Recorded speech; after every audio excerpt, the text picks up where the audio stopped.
brand new recital halls, so the sound should project beautifully. Welcome to Pasadena City College. My name is Carol Calandra. I'm the Interim Director of Veteran Services, as well as an adjunct professor at Cal State LA teaching the Veterans Transition class. It is my honor to welcome you here today to join us for our third suicide prevention partnership and program. Our team and our tribe have been working very hard to have an open conversation and dialogue about veteran suicide. As many of you know, because you are my students, veteran suicide is at epidemic levels. During the very short time that we are here today, it is estimated by the VA, again, you need to be registered with the VA to be a VA statistic. 4 of our brothers and sisters will have taken their lives. As we also know, suicide is at epidemic levels amongst our young folks and within our LGBTQ communities. I am so proud of the team today that has expanded, this dialogue. That suicide is not just a veteran issue. Suicide is a human issue. While we will have an extraordinary, brave panel today of veterans that have either attempted suicide or have suicidal ideations, but also stress the importance of mental health. Please listen, please take away from what these humans have to say in regards to suicide. I'm also going to share that earlier this month, we had a Lancer take his own life. An 18-year-old young man, a student here at PCC that was struggling and found, I'm going to say, peace by jumping off Colorado Bridge. That has also sparked another conversation with myself, the chief of police in Pasadena, the mayor in Pasadena, and of course, I have called Jim Zinner into that circle as well to have those conversations here. Suicide happens every day. It does not discriminate. So with that being said, I am so happy that you're here to have this conversation. And let's unmask some of the things. Let's take away the stigmas. Let's talk about mental health, right? Because the more that we talk about it, the more that we normalize it, the better off that we're all going to be. Today's training, while originally was supposed to be very veteran focused, again, so proud of my team that has said, no ma'am, let's make this human focused. So, with that being said, a few little housekeeping rules. The bathrooms are to the left in the hallway there. We are being live streamed, so hello everyone out in YouTube land, and in Instagram land. Again, it is my pleasure to welcome you all to Pasadena City College. We must keep our masks on indoors. No drinks allowed in here. So I am also just honored that you are all here today. So I am going to turn this over to our fabulous MC, who will continue with the program and also have an extraordinarily brave panel. Please feel free to ask the questions. The panel that is here today, they are seasoned, right? They're going to tell you how it is. They're going to tell you what they need. They're going to let you into their world a little bit so you can understand that sometimes something very simple as, how was your day? Have you eaten? The sun is shining. You may change a life. You may stop someone from actually completing that act of ending their life because you care. The VA has done amazing things in suicide prevention, and the county is right there just stepping up the game big time. So with that being said, I'm going to hand it over to Jim Zinner. Mr. Zinner is the program director for the County Department of Mental Health. He is a veteran. He is a dear and true friend. I think we've been in this business together about 15 years. He is one that I have no issue calling 24 hours a day to say, hey, we got a brother or a sister that are having some issues. On holidays, he has left his house to go pick up one of our own PCC veterans and get them to Long Beach Hospital. Right? So with that, I give the stage to you, Mr. Zinner. Thank you.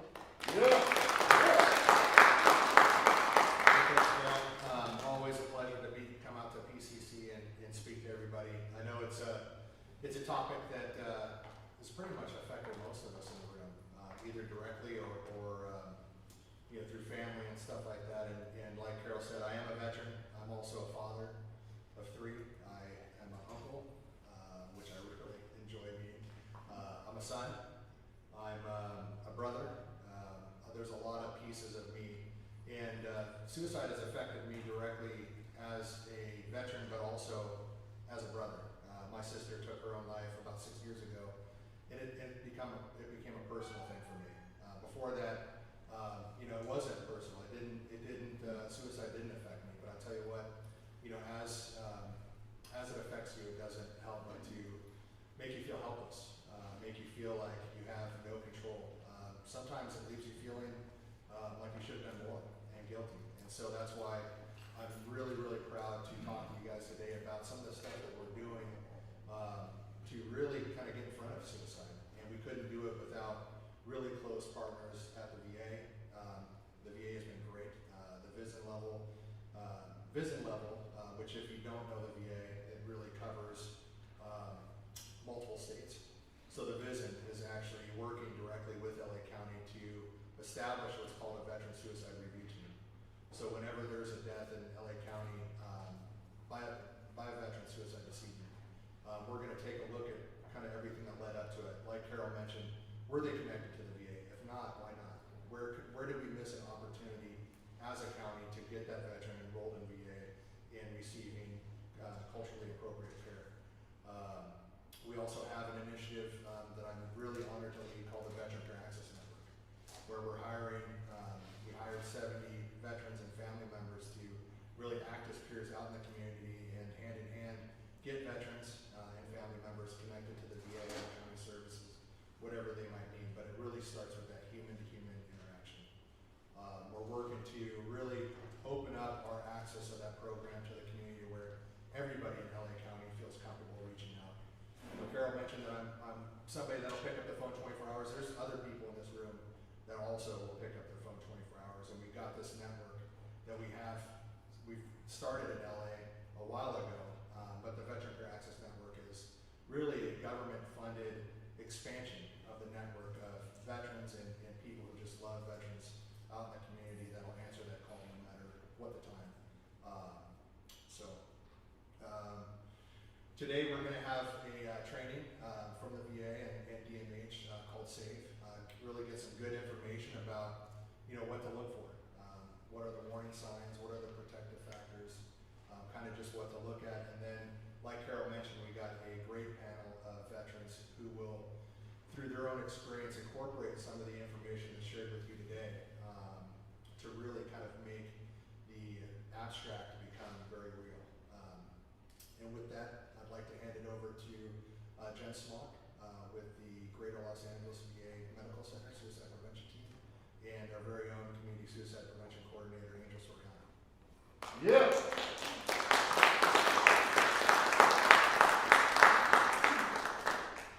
Hi everyone, thank you for listening. I'm Jennifer Smock. I'm with the VA. I'm one of the Suicide Prevention Coordinators.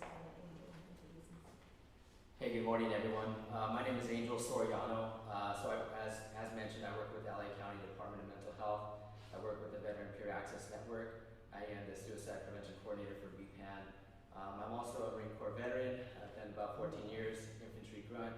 Number 5, so let's get this show started and hand it back over to Jennifer. Thank you.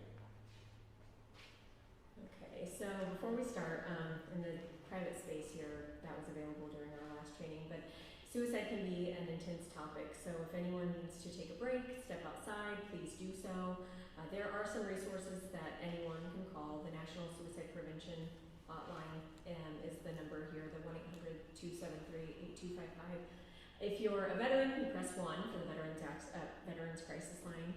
There's the LA County Mental Health Access Line and the West Los Angeles VA. So, I won't ask you to repeat these, say this out loud, but I want to have you all think about what your biggest question is related to suicide, talking to people that are in crisis. So this is the same sort of slide we talked about. If you need some time during this training, please step out and take care of yourself. So when we talk about the significance of suicide, we look at it both on a global and a more national, local level. Every year, over 700,000 people die from suicide. That's about 9 per 100,000. So that equates to about 1 every 40 seconds. And it is the 17th leading cause of death globally. However, in the US, those numbers are significantly higher. We have 1 suicide every 11.6 minutes, which is about 13.93 persons per 100,000. It's a 35.2% rise from 1999 to 2018, and a 2.1% decline in 2019. So, approximately 8 to 25 attempted suicide. There are approximately 8 to 25 attempted suicides for every single suicide death in the U.S. When we look at veteran and military suicides, we see that that rate is even higher. Suicide rates are about 30.1 per 100,000. That's more than 6,000 deaths per year since 2008. And the rates of veteran suicides were 1.5 times higher than non-veteran populations. The highest rate, 45 per 100,000, was in the male veteran population with ages 18 to 34.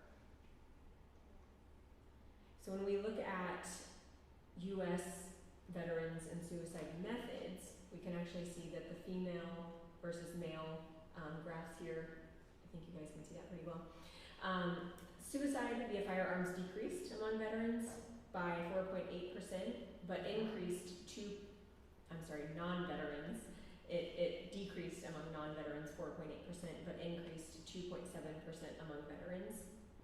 This was in part due to a 12.8% increase in suicides via firearms among women veterans, which is significant because in the non-veteran population, female suicide deaths usually occur with other methods. Poisoning is, or overdose is the most common method used.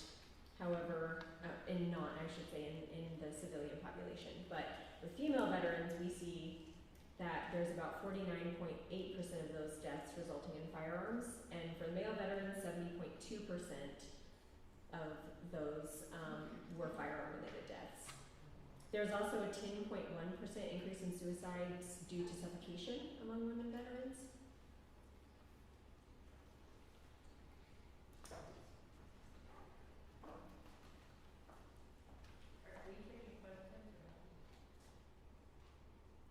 What was that? Are you taking questions? We will be at the end of the presentation. So I'll be continuing from here. So as the slide says, suicide is a complex issue with no single cause. So there's no specific issue or risk or factor that will cause suicide. It's more of a complexity of different risk factors, protective factors within the individual and community and societal levels that can contribute to suicide. Risk factors are characteristics that are associated with an increased likelihood of suicidal behaviors, and there's also protective factors that can help offset the risk factors for suicidal behaviors. And we'll be going over some of the risk factors and some of the protective factors, so it's more understandable. To prevent veteran suicide, we must maximize protective factors while minimizing risk factors at all levels. So as I mentioned, here are some of the risk factors that we have here. So we start with the risk. One of the big things that we look at is as clinicians, and when we look at history and we're meeting with veterans or people in general, not just veterans, but someone who's at high risk for suicide, is prior suicide attempts. That's one of the major risk factors that we look at. If someone has mental health issues, if someone has a mental health diagnosis, doesn't automatically mean that they do have suicidal thoughts, but it could be a risk factor. For example, major depressive disorder at an extreme level can contribute to suicide ideations. But if somebody has another mental health disorder, it doesn't necessarily mean that they have suicide ideations, but it's just something to consider. Substance abuse is also a risk factor. Access to lethal means. That's something we're going to touch on a little bit more during this presentation, but that's one of a risk factor that we do look at. One of the other factors is recent loss. Have there been any recent losses? And this can be maybe a death of a loved one or a friend or a family member. And to expand the word loss, it can even be a relationship loss. It doesn't have to necessarily be someone who died close to the individual. We also look at legal and financial challenges. As we know, many of the veterans that we come across, they had access to consistent income while in the military, and as they adjust out of the military, that income does stop a little bit. So they may have, some veterans get access to employment very fast than others. Others may have a difficult time finding employment just based on some of the background or some of the challenges that they may encounter. Relationship issues. I do want to highlight this one. Relationship issues is a big factor. We might think that a lot of veterans experience issues with PTSD or some of the things that they encountered while over in combat or while in the military. But in the military, if there's a relationship issue that the veteran is experiencing, that can be a significant risk factor. And many veterans or military individuals will seek out counseling or chaplains to deal with the relationship issues. So this is a risk factor that we consider. Unemployment, as I discussed, and homelessness is one of the major risk factors. As far as protective factors, so these are some of the factors that are, these are what we want. This is what we want to increase as providers. And so people who have access to mental health care, that's a protective factor. There's a sense of connectedness. In the military, we had that sense of connectedness. We can talk to our buddies to the left and to the right, but as we transition out, a lot of those buddies are no longer there. And I think we notice that, especially in the college setting, that's why we have the veteran resource centers now, and those are a great place to get veterans reconnected.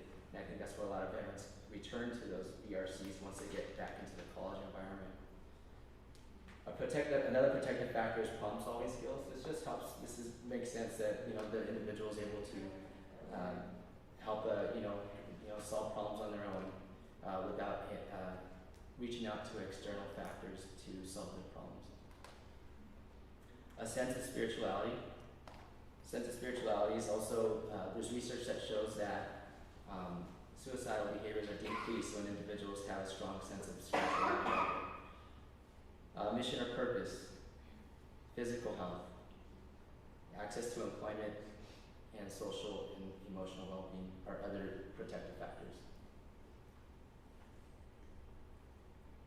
Okay, so the next slide is we want to focus on is suicide is preventable. There's some common myths and realities. So suicide is, as we know, is one of the leading causes of death out there. But there's also a number of common myths and realities, common myths, I should say, that come along with this. And we'll go over some of those myths. One of the major ones is people who talk about suicide are just seeking attention. Our reality is that no matter how casually or jokingly said, suicide threats should never be taken lightly or made, even if they make like an indicator of suicide as a gesture. We should take note of it and follow up with that person. Someone who talks about suicide provides others with an opportunity to intervene before suicidal behaviors occur. Another myth out there is that the only one who can really help someone who is suicidal is a mental health counselor or a therapist. The reality is that special training is not required to safely raise a subject of suicide.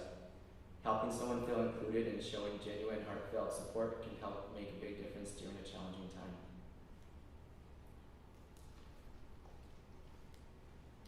Okay, so this is one of the major portions of this presentation. S.A.V.E. So, VA S.A.V.E. teaching communities how to help veterans at risk for suicide. The VA S.A.V.E. will help you act with care and compassion if you encounter veterans who are at suicidal risk. So this is an easy acronym to remember in the case you did encounter an individual that may be expressing suicide and you're not sure on what to do or what next steps you should take. And we're going to go through these a little bit more deeper, but just to quickly run through them. Signs is S. S is for signs of suicidal thinking should be recognized. A is ask the question. V is validate the individual's feelings. E is encourage treatment and expedite care.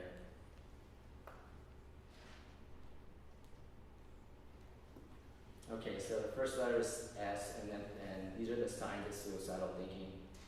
So these are some of the warning signs that you want to look out for in the case you did come across someone who has suicidal ideations or maybe potentially at risk for suicide. If someone is expressing hopelessness or they feel like there's no way out, if they're maybe demonstrating anxiety or agitation, sleeplessness, or mood swings.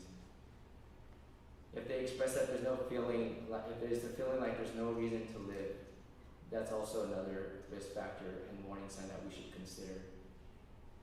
Or rage or anger. Engaging in any risky activities without thinking. Increased alcohol or drug use. And withdrawing from family and friends. The one way that I like to remember signs is just, if you know the individual, you know their baseline. If they're deviating from their baseline, it's something to take note of. It doesn't necessarily mean that individual has suicide ideation, but it's something to consider and consider asking the question. These warning signs here require actually an immediate response. So if you come across someone who actually expresses thinking or hurting or killing themselves, that should be an immediate response to help them out. Looking for ways to die. If the individual is expressing ways to die, or if they're demonstrating behaviors on how to do that. Talking about death, dying, or suicide.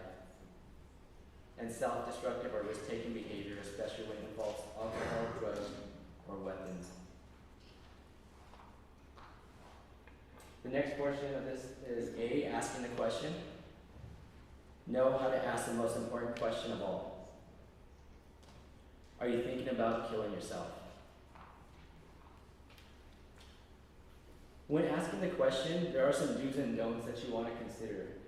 You ask the question if you identified any of the warning signs that we discussed earlier. Like if you see any symptoms of hopelessness, or if someone is actually demonstrating some behaviors that are considered warning signs or risk factors of suicide, that might be a reason to ask if they're feeling suicidal or if they have any thoughts of wanting to kill themselves. You also want to ask the question in a natural way that flows with the conversation. So I know as we go back, are you thinking about killing yourself? I know that can feel kind of awkward and kind of strange for someone who maybe hasn't had any experience of asking this question.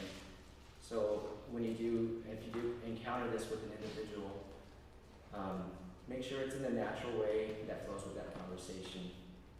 There are some don'ts that we want to highlight if you are going to ask this question to someone who may be feeling suicidal. You don't want to ask the question in a way that you're looking for a no.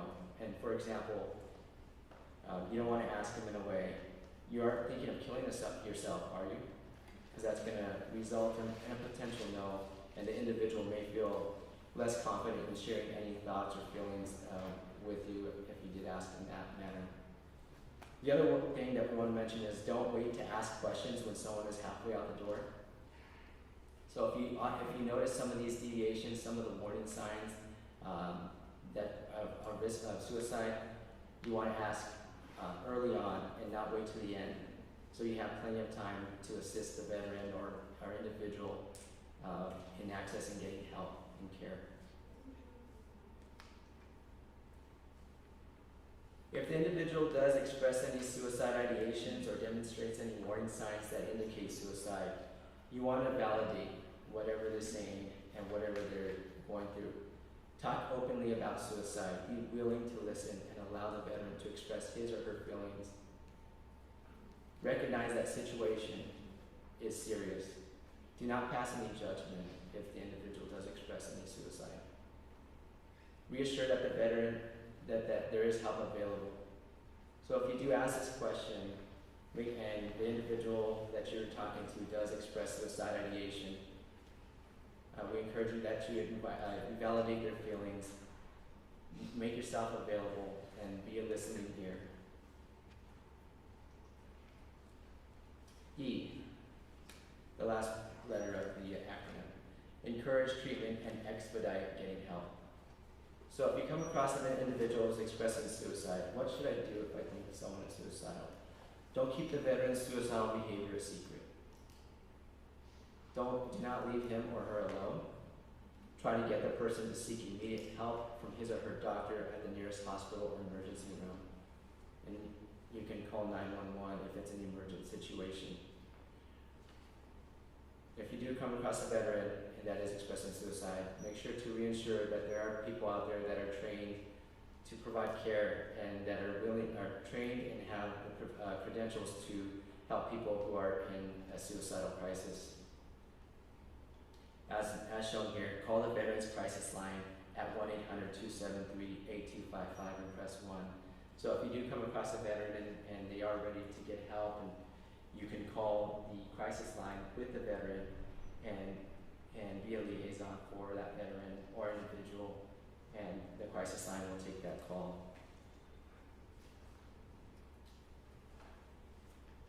So when talking with a veteran at risk for suicide, you want to remain calm. Listen more than you speak. Maintain eye contact with the veteran. Act with confidence. Do not argue with the veteran. Use open body language. One thing that I like to consider when I encounter individuals that may be expressing suicide or suicidal ideations is get down eye level with them. If the individual's sitting down, make sure you sit down next to them and get to eye level. Use or limit questions, let the veteran do the talking. Use supportive and encouraging comments. Be honest and let the veteran know that there are no quick solutions, but there is help available out there.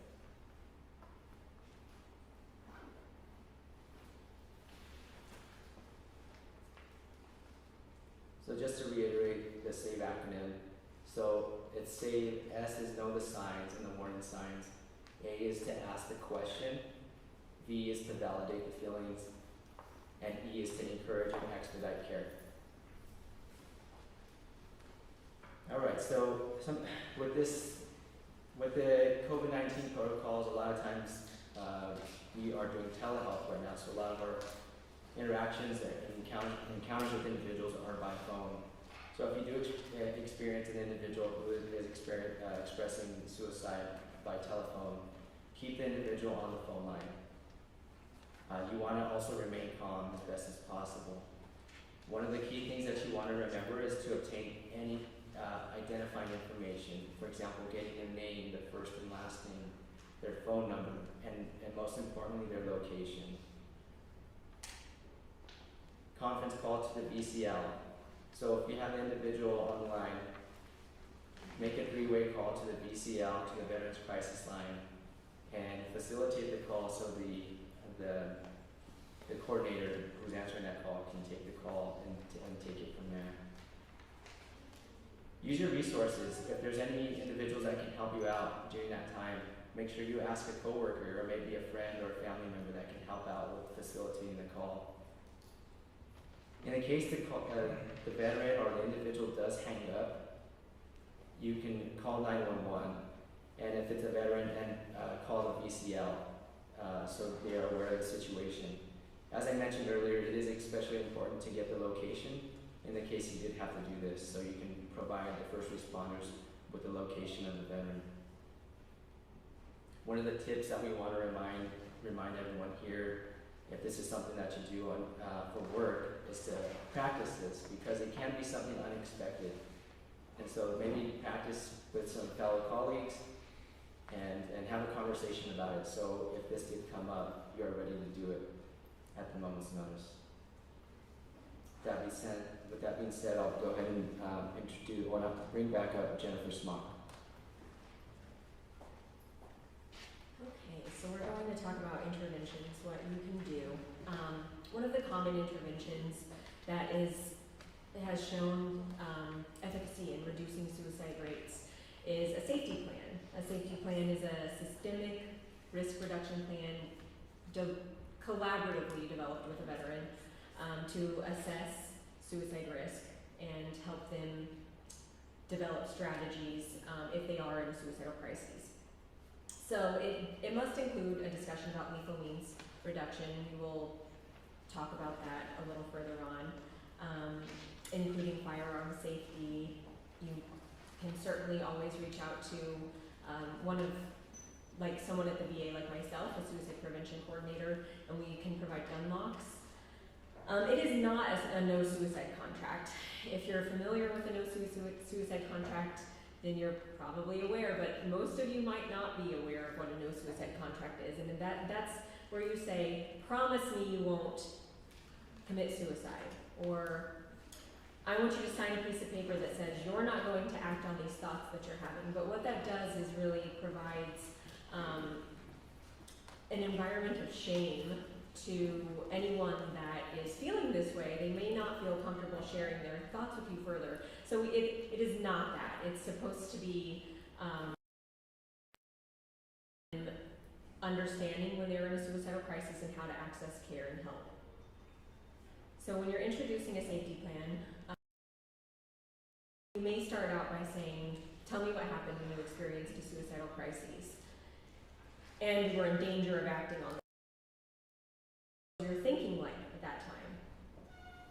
This helps them get an understanding of their feelings and provide we can explain that these thoughts may come and go, and coping strategies to manage our stress and the kind of think about a suicidal crisis like a wave. At some point we're at the top of that wave, and we want to have those coping wave on down. This is the military SOP analogy, is that we wouldn't go into, and similarly you want to make sure you have a plan for when you are experiencing suicidal crises. It is coping strategies, but does not have to be followed in any specific order before someone reaches out for help to the hospital. We don't want people to think that it's this very structured, rigid thing. They can what works for them, and if they're finding that nothing's working, we want them to get the help they need. Again, that E, that encourage treatment, expedite treatment. The safety plan, a typical safety plan, will have these specific categories: triggers, risk factors, and warning signs. These are, again, for the person experiencing a suicidal crisis. So it's signs for them that and the safety plan should be used. Internal coping strategies, things that they can do on their own without contact, distract themselves, to keep themselves safe. Social contacts who may distract from the crisis. I think this is mentioned on the thing in these family members and social contacts is that you should encourage the person to share their safety they're putting on that safety plan. We don't, I think a lot of people put their family members, and we call up their mom or their brother or sister and say, hey, I'm calling you because you're on my safety plan. Member, what are they going to do? Wait, what? What are you talking about? What is this safety plan?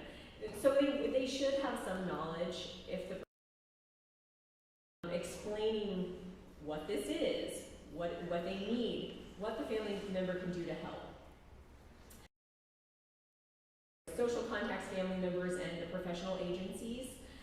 Professional agencies would be any professional contacting. This may be an AA sponsor, this may be Department of Mental Health, this may be the VA, this may be someone here, anyone that the suicidal person feels comfortable contacting. And then making the environment safe. This is the bulk of the lethal means safety. The suicide prevention safety plan, if you're doing, and many of you may not, but this is good information to have to help you understand how to help someone, even in your day-to-day life, to help someone identify specific versus vague warning signs. I'll watch television. For people, if they're in a suicidal crisis, that's something they can do, right? They can watch television, but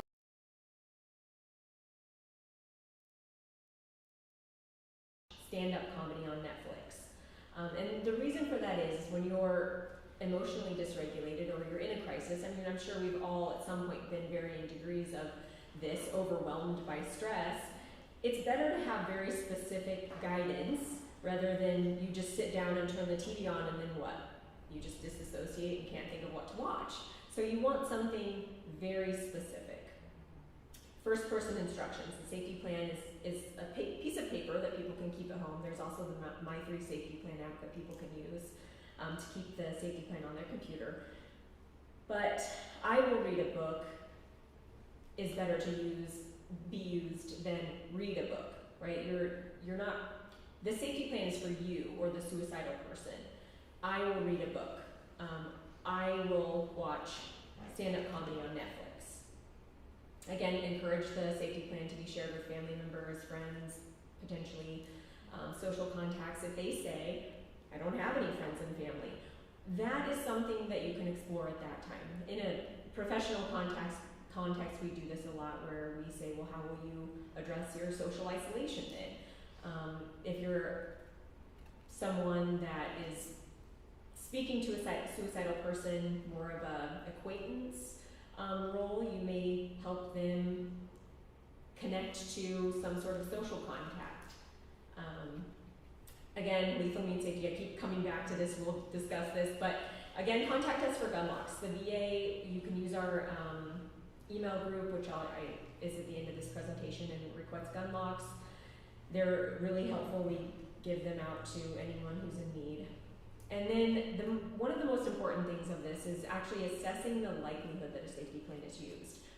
Sometimes people will go through the whole process with you and just think, yeah, sure, it's a piece of paper, I'm not going to use this. But it's important to really explore why. Why won't you use that? Or what are the barriers that you're faced with that will keep you from using it? Sometimes people are like, I don't want this piece of paper on my fridge so everyone that comes over to my house sees that I have a safety plan. Okay, great, we'll put it on an app, something like that. So lethal means safety. This is really, I think, one of the most important topics that we can share because lethal means safety can be done by anyone. It's really a great tool for gatekeeping. It's one of the most important things that you can do if you're with a suicidal person as a friend, a family member, colleague, whoever it is, to help them stay safe over time. So suicidal crises are brief, and I will touch a little bit on this in a second, but lethal means safety can be used for anyone experiencing a suicidal crisis. Lethal means counseling is a tangible set of materials to facilitate keeping methods that someone may use to harm themselves with away or locked up or in, you know, in a place that they cannot readily access them. This should be done on an ongoing basis. If you do talk to someone and they've, let's say, decided to lock up their gun, a check-in later to say, where are you at with that? Is it still locked up? Off-site options are always the best, especially with firearms, and seeking assistance from family members and friends is also a really good idea. Before we go forward, I want to talk about the language used for lethal means safety. We want it to be safety-oriented, meaning we want to say means safety, safety counseling, safety plan. The restriction of autonomy sounds like means restriction counseling, removal of means, especially when you're talking about veterans, you know, very comfortable with firearms, probably have firearms, don't really want to get rid of their firearms.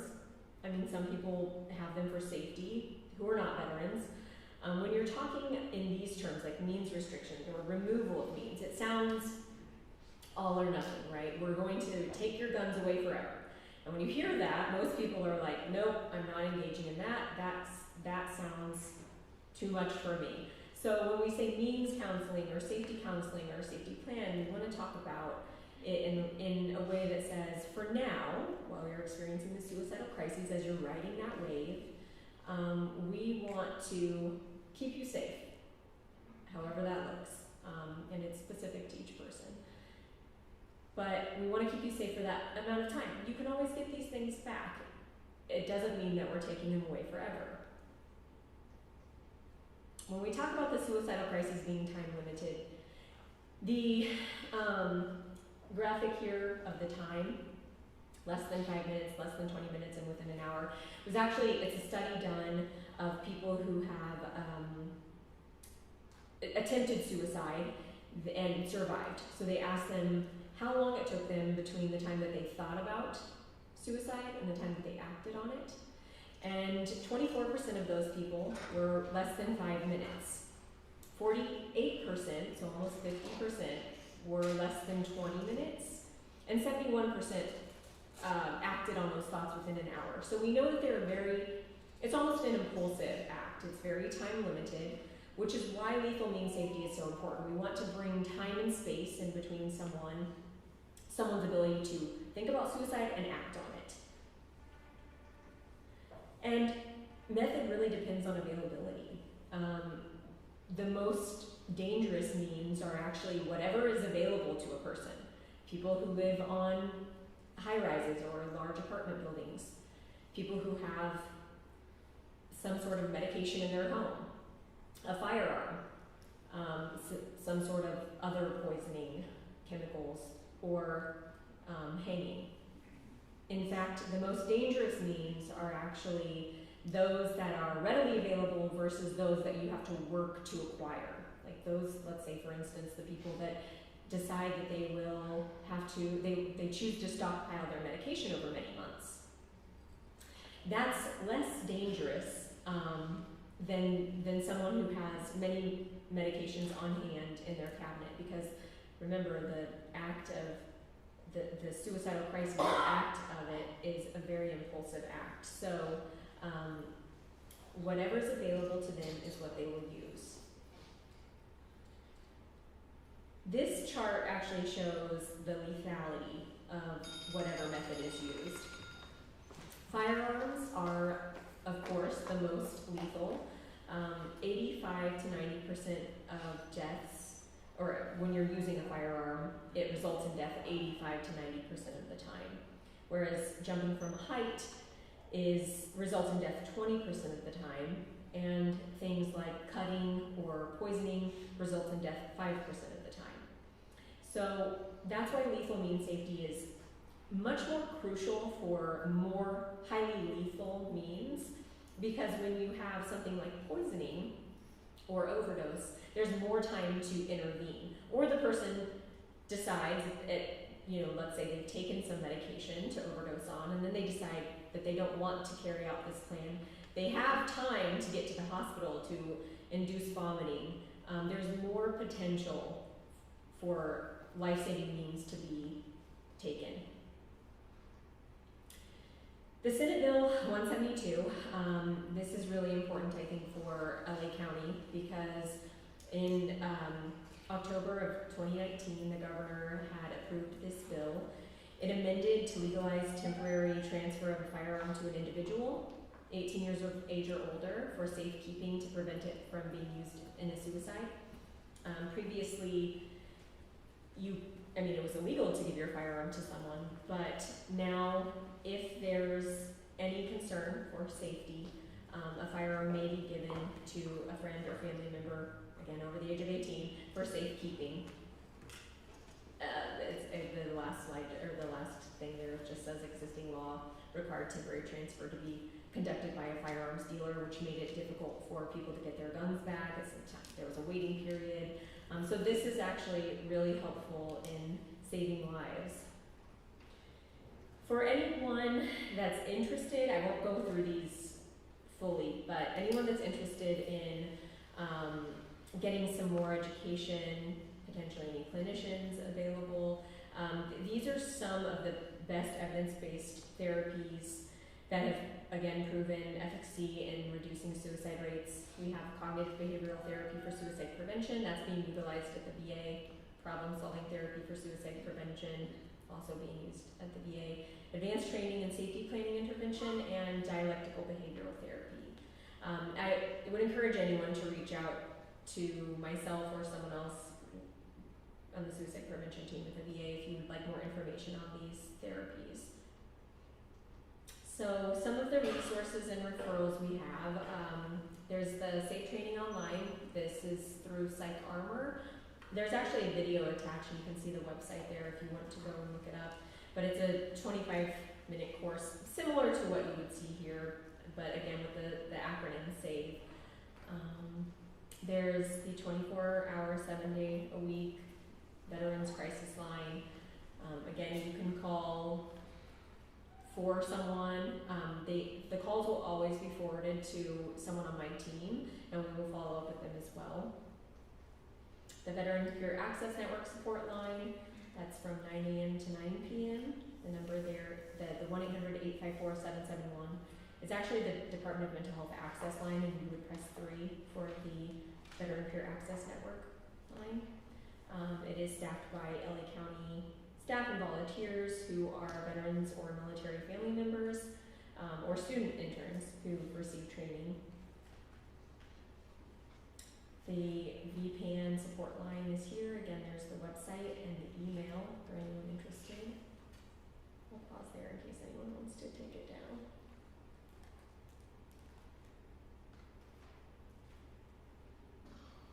Okay. And the Suicide Risk Management Consultation Program is for providers who serve veterans. It's done through the Rocky Mountain Myrick Center for Excellence.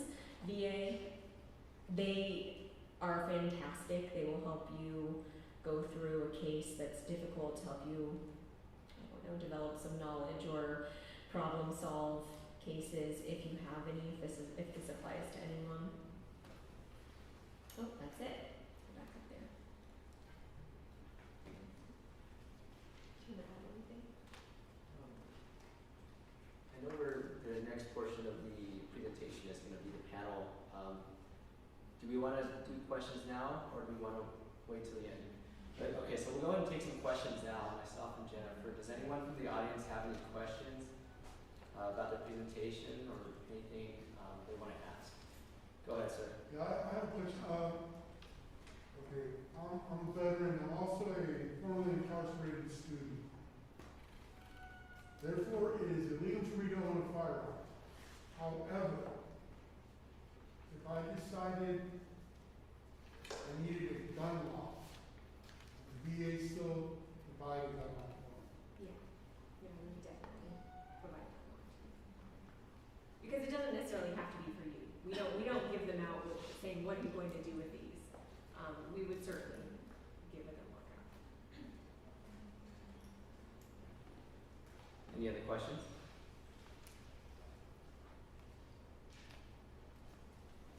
Okay. With that being said, bring Mr. Jim Zinner.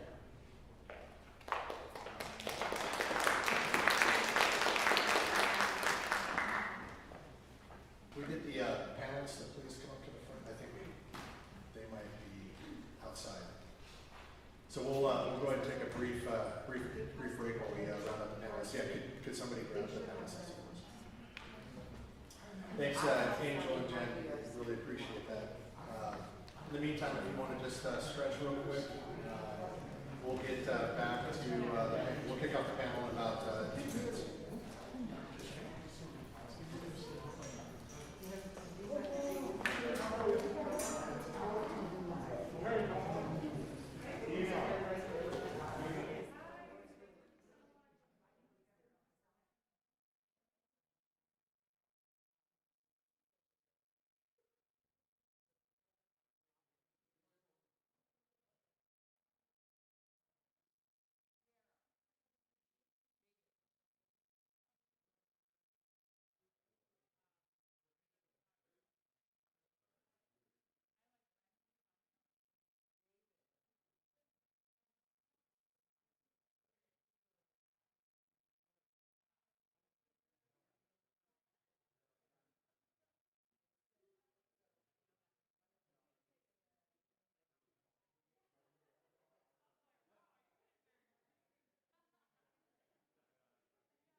Right, if everybody could find a seat, we'll go ahead and get started.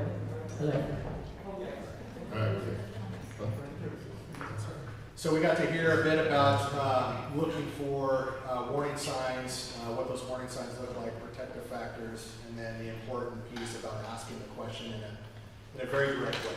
If you do recognize somebody that's distributing or exhibiting signs of suicide. And I got to tell you, my one experience after losing my sister and a veteran I was working with in the same day, I ended up going to the VA hospital myself. I walked in about 3 months later after both those suicides took place. And my experience talking to the provider, as I was telling her that, I'm thinking about, I just lost and I'm thinking about this. And I saw her noticeably start shaking. And I told her I do have a 40 cal pistol up in my closet. It's locked. She got even more scared. And I just share this because it's nothing to be scared of. If somebody's coming to you and you ask the question and they say, yes, I'm thinking about taking my life, that's a good thing. You have nothing to be afraid about. There's a lot of people, they talked about calling the Veteran Crisis Line. It's a very simple process. Just one thing I want to point out is the Veteran Crisis Line, if you don't press 1, that is the national crisis line.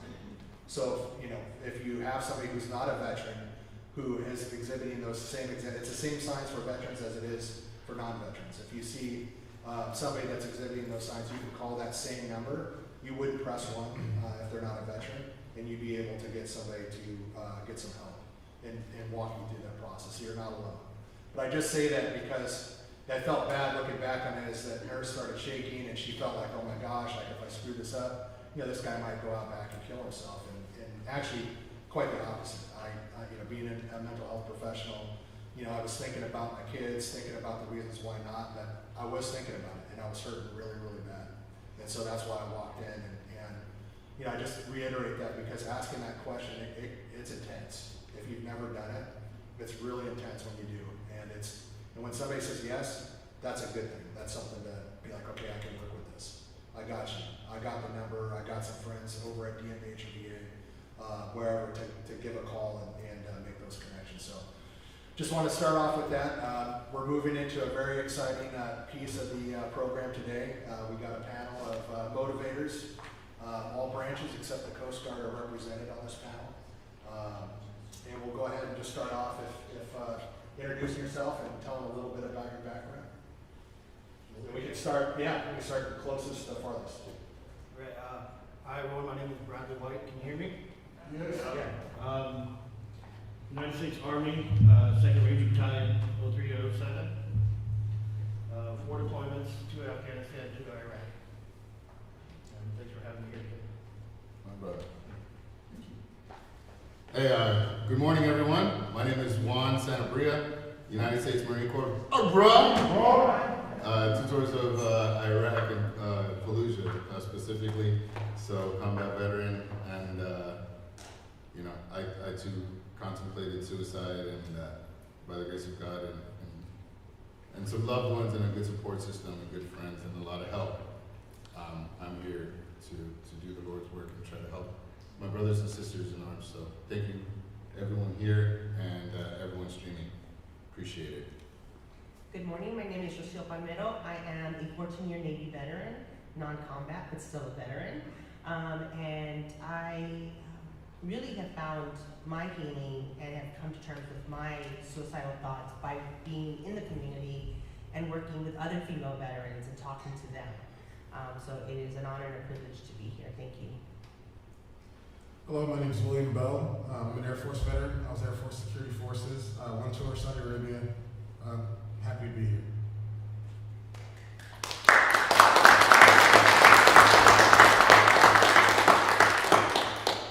So we've kind of heard from both the VA and DMH about different warning signs, protective factors, risk factors. What are some of the were any of those factors part of your experience?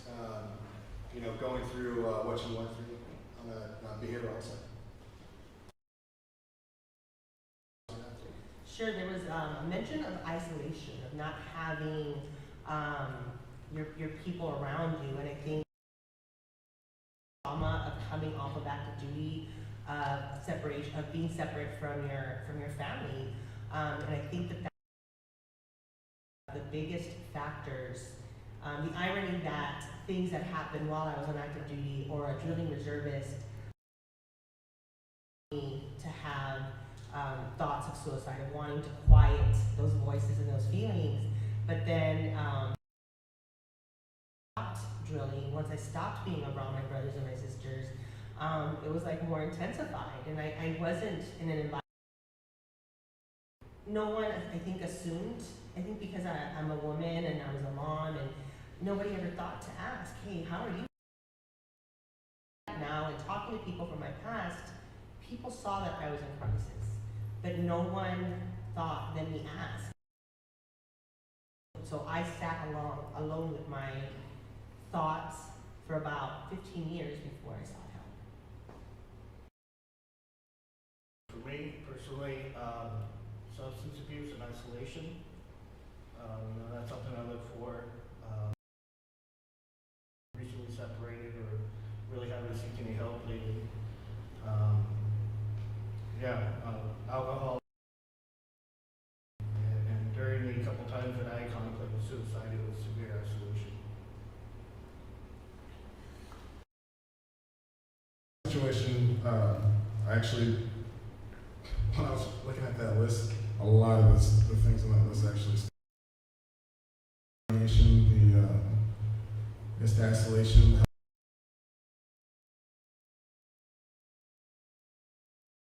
It was pretty much all of the above for me. I think I felt like I had a lot to say, but nobody to say it to. And like Rocio, there wasn't anyone who actually asked. I'm pretty sure if someone did ask if I was contemplating suicide at the time, I probably would have came out and told them, yeah, I am actually. I need help. And that would have been directed to the appropriate resources.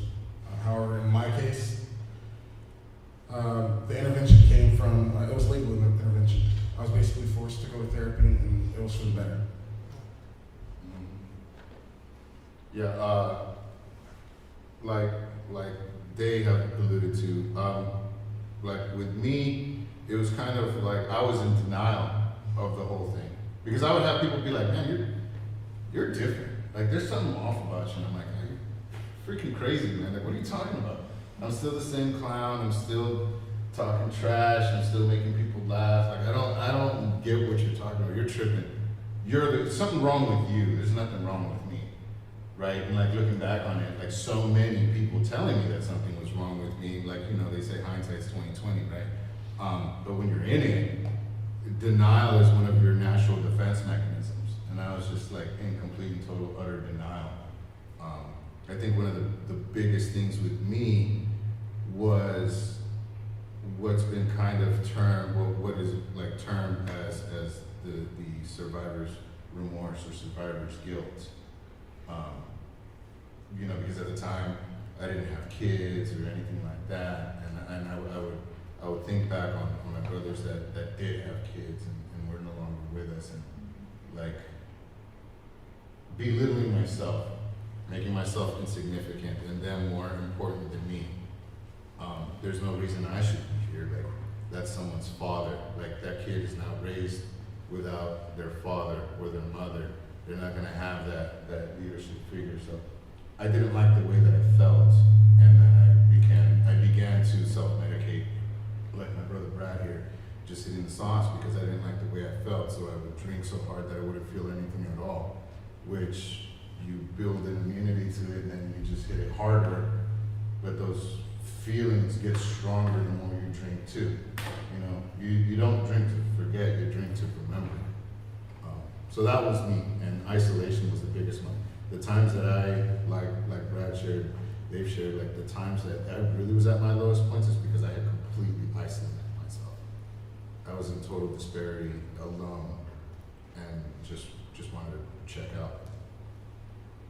So I'm gonna dig a little deeper. This question is specific for Rocio. Is there any, you know, with your work with women veterans, as you mentioned, is there any kind of differences between the way women veterans kind of experience like protective factor, risk factors versus male veterans?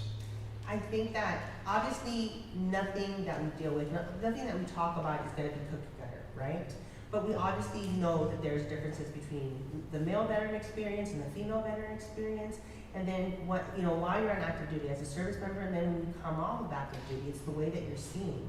Often when we hear veteran, 89% of the time, it's a wild number I'm pulling out of the air, but it's like most of the time you're thinking about a man, you're not thinking about a woman. Or when you're thinking about combat veteran, we've had 20 years where women were allowed to be in combat, we're finally welcome to be in combat, and so we have 20 years worth of women experiencing the same factors that men, being exposed to the same factors that men are being exposed to. And so the difference is that when we come off of active duty, no one expects to ask those questions. No one expects it to be a woman. Nobody expects it for us to be in crisis. And one of the reasons is because women, I think, are more able to maybe multitask, and so we're able to push those things to the side. We put ourselves last, especially being Latina. Like, we don't talk about suicide. We don't talk about self-medication. Latina women aren't supposed to drink. Like, we're not supposed to use drugs. You know, if I were to, and I was a joke, right, a little bit ago, I said to someone, I'm like, if I would have told my mom that I was thinking about killing myself, she would have been like, Kaya ka minsan, go, there's tortillas that need to be made, or go clean some beans. Like, honest to God, that is an answer that my family members would have responded with, which is one of the reasons why I think it took 15 years, 2 weeks ago, as a matter of fact, it was you, Mom. It was you and Carol. We were having a conversation, and I just blurted it out. Yeah, I remember wanting to kill myself and wanting to know what it felt like, how long it would take for me to inhale this water for me to die. Why did it take? My baby was 3 years old or 4 years old, and now he's like 24. So that's how long it took for me to tell someone that I thought about killing myself. And it's not that those feelings ever went away. I carried them with me, and I know that I'm not the only one. I know that I'm not the only female veteran that's carrying around all of these thoughts and all of these feelings. But the most important thing is to be able to talk about it. So isolation is such an impactful factor for women because we're communal, right? By the time that we're 3, 4 years old, our vocabulary is 3 times more than a little boy's. Not because we're smarter, that's just the way our brain is wired. And so those factors of isolation are more impactful. Not being able to talk about it, it hits us deeper, it's more impactful. And so those are some of the things that we need to ask, and it just looks different, right? I chipped my tooth last Thursday, and I told my dentist, I'm like, I can't wait like 5 days to be seen. Like, I need to be seen right now because this looks horrible. And he was like, oh, just don't laugh or don't smile. And I thought, don't laugh or don't smile. You might as well just tell me not to breathe or not to blink because that's how frequent I'm laughing, right? Like all day long, all day, every day. Myself, well, how is it possible that I continue to have these thoughts in the back of my mind and I'm still able to laugh, right? And when these expectations are put on women, right, we're not allowed to ask, we're not allowed to say or to even. We always put ourselves last. We're harming ourselves. And so those conversations are so important to have, and being able to talk about it. These things is so important. It's so important in our community as veterans, but even as family. You know, we notice feeling herself. Maybe someone is sleeping a lot. Maybe someone is isolating themselves because they don't know how to deal with these feelings. Instead of sharing, like in Spanish, you say like, levántate floja, like, you know, get up, lazy. Like, instead of saying that, why don't you say, hey, what's going on? We can help our female veterans by understanding that it's us too. It's not just our male veterans, you know, and turning off that expectation, and because you are formalizing or summing up who we should be as female veterans, because or with Goldie Hawn, you know, true story. Thanks, Rocio. Somebody had asked you, I wanted to open the question, a similar question, but for anybody, for the rest of you guys, ask you, and what was that experience like? Because there is a hesitation to ask, like, hey, how you doing? Especially, you know, buffed out comments. Like, you know, at the end of the day, you know, like, obviously he's got everything together, or she's got everything together, but what? Yes. Really quick about. Yeah. So, my fiance is actually a female veteran. I met her in therapy. I understand some that I guess women have when it comes to the VA healthcare system. One of the major issues that my fiance had was that she was having trouble finding an environment in which trauma with other female veterans. And those resources are pretty difficult for her to get to initially. I hope the VA is on that to say, you know, I do understand, you know, that there are issues that, you know, female veterans are not getting recognized, and enough resources is what I would like to say. I wanted to actually piggyback off that and actually go to what the purpose of expanding this training, especially as Ms. Palmero was talking. You know, we have a little over 30 people here present physically with us. It's about an even split. I think it's a little bit leaning more towards the women here. And the beauty of it is that I'm pretty veterans, but everything that Ms. Palmero said got either a nod or a laugh present in the audience. So that just goes to prove to you that this shit just does transcend beyond the human factor. What she shared, a lot of the women here, and you know, we have over 130 that registered that are straight. They're sitting at home like, yeah, I can relate. So you know, we are lucky to have her here. And I just want to say thank you, because I think originally, or whenever we talk about panels, we usually have men on these panels. I don't think I've seen women on these panels do it. I such like would like to piggyback off of it. I'm a huge advocate for awareness for the VA really opened my eyes to, you know, their struggles, and you know, lot of women in the military, you know, they undergo, especially, it's very, very prevalent. So, you know, their importance is very prominent in my mind. I'm sitting here thinking about it, and it just really gets to me. So, awareness, mental health awareness, especially, it's just as valid as chewing dirt in Afghanistan and Iraq. You know, one trauma to us, combat veterans, you know, and then likewise to the trauma, just as important.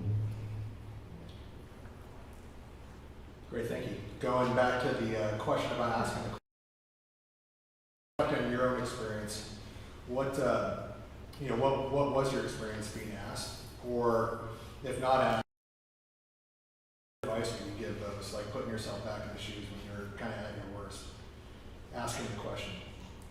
So, I don't think anyone directly asked me that question, and the only time it was asked is when I actually went in for services. I think I went in for services I think I was so eager to hide it from, I guess, the civilian population, if you will, because I didn't want anything to be wrong around mental health and mental health issues. So honestly, as soon as the counselor or whoever it was that was doing, like, I couldn't wait to tell them, yes, I've had this issue before. Like fix it. I'm broken. And I think because you don't think that someone that's always joking around or that's always laughing, but often I'm going through a depression and I don't even know until I'm out of it that I was going through a depression. Like I said, no one ever said to me, you know, are you thinking about killing yourself? But there was one person, I lost this contact, went into the EDD office, and I asked to speak to the veteran representative, which is rare. I never, ever want a veteran because of these stereotypes that people have with female veterans. And his name was Ted Denario. He saw that I was in crisis, referred me to Patriotic Hall, which is funny because that's where I work out of now, but I used to live, I lived less than 20-minute walk from this building. But I had never gone in for services, and that day I spoke. It changed my life because I was able to share all of these things with her that I had never wanted to speak about before. It took one person to change my life because he saw that I was in crisis. He saw the emotional, and it's really, I try to refrain from being angry when someone tells me I knew something was wrong. And I should do something about it, then why didn't you ask? Then why? You know what? Probably the same reason why I might run into someone and I might not have asked the other work. And so what allowed me that space to talk was just someone giving me that space, that opportunity to talk. And feeling that comfort with Juan and with Carol and having her, it's almost like it normalized it and gave me permission to say, you know, me too, like, so I just, that's what it is. No one ever asked, but people allowed me that space without judgment in a safe zone.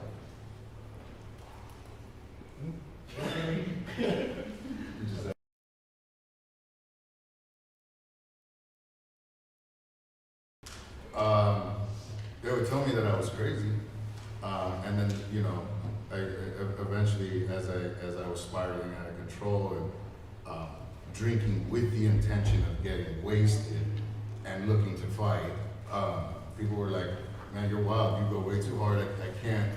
Like, you're effing crazy." And then I'm like, "Oh, you're tripping." But nobody ever asked. You know what I'm saying? And you know, knowing what I know now, like, oh hell no. I asked right away. For me, the A and the V in SAVE, the ask and the validate, for me, that's gold. That's worth its weight in and diamonds, you know. If something's off with somebody, I ask right away, like, are you all right? Is everything okay? You know, and my wife is testament to this. Like, I do it with my brother. I do it with, you know, people that we went through our program with. Are you all right? Seem a little bit off. And then I listen and I reflect what they tell me, because they have to be validated. Any person has to be validated when they ask you, like, I'm feeling some sort of way. Hey, I'm sorry you're feeling that way. Like, what's making you feel this way? And then we engage in this conversation, and then we proceed from there. But just a simple way, just a simple question can completely change the outcome. So, And ask away. I'd also add, don't tell people that it's wrong to feel the way they do. Feelings aren't wrong because you felt those feelings. One of those, I think that's one issue that I had when I would try to explain what I was going through with people, was that people would tell me, no, you're not supposed to feel that way, you're not allowed to feel that way. You know? Sort of like what Rosie was saying. So.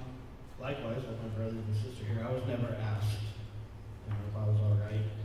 And I try to look back and I try to discern why I was never asked. And I think it was because I just mostly kept my military bearing. I had this mindset that I'm just not important. And, you know, my voice doesn't matter. And you know, I'm just a speck of dust. And I don't know if that was being overly humble or if that was just something I learned from the military. I just decided to keep it to myself. And for a while after I separated, you know, just everything's happening so fast. Like my brother Juan here, you know, be at a bar, I'd be the loud one, just knocking somebody's hat off because he ordered a girly drink or something, you know, it just, and then after a while, I just went into a closed room, you know, shut my door, and I drank till I passed out. And yeah, thinking back again, I was never really asked. I had to hit rock bottom in order for me to find out where I was. And I'd also like to add that me personally, 3 years or 5 months sober. 3 years. I just started 1 month sober. I'll be 3 years sober in December. Yeah. I feel like I want to say something funny, but I don't think it's related. Well, I was just gonna say, like, the only question I got asked was like, have you had anything to drink tonight? Yeah. Yeah, some background on that. Will, Juan, and I especially, we met in rehabilitation. STAR program through the VA, Loma Linda, intensive outpatient. So that's really where we're focused on. Again, you know, the 3 of us especially have touched on substance abuse as one of the signs. So that's where the information is coming from. So we kind of heard from the group, nobody asked, and it just, for me, it's just, I'm processing like the content earlier and the importance of the SAFE training, and really kind of what Juan was saying is, you know, ask and validate. It's really, really important, because a lot of our veterans and non-veterans are just falling through the cracks because we're just not asking, we're not validating, and we're not following up if they do. So really appreciate that. Next question, I'm going to read this one off the, you know, sorry, I want to deviate a little bit today. I like this one. In your experience, what has been the biggest factor that would prevent you from seeking help on your own behalf? Or what was the biggest? You guys, I feel like you guys have touched on it. I would love to go deeper with that. Having not wanted to associate myself with my veteran status for so many years caused me to deny a big part of who I was, right? A 14-year part of who I was. And I was in denial. I was in denial so hard because I didn't acknowledge that part of me, that other part didn't exist. If you would have asked me 2 months ago, before this conversation I had with Juan and Carol, if you would have asked me if I ever tried to commit suicide or if I ever thought about it, I would have said no. And I wouldn't have been lying because I would have really believed that to be true. But again, normalizing these conversations has allowed me that safe space and has allowed me to bring these things forth. And so the biggest factor for me that would have prevented me from, actually, as a matter of fact, I kept being referred to therapy and I kept missing my appointments, or the VA kept sending me mood enhancers and I kept forgetting to take them.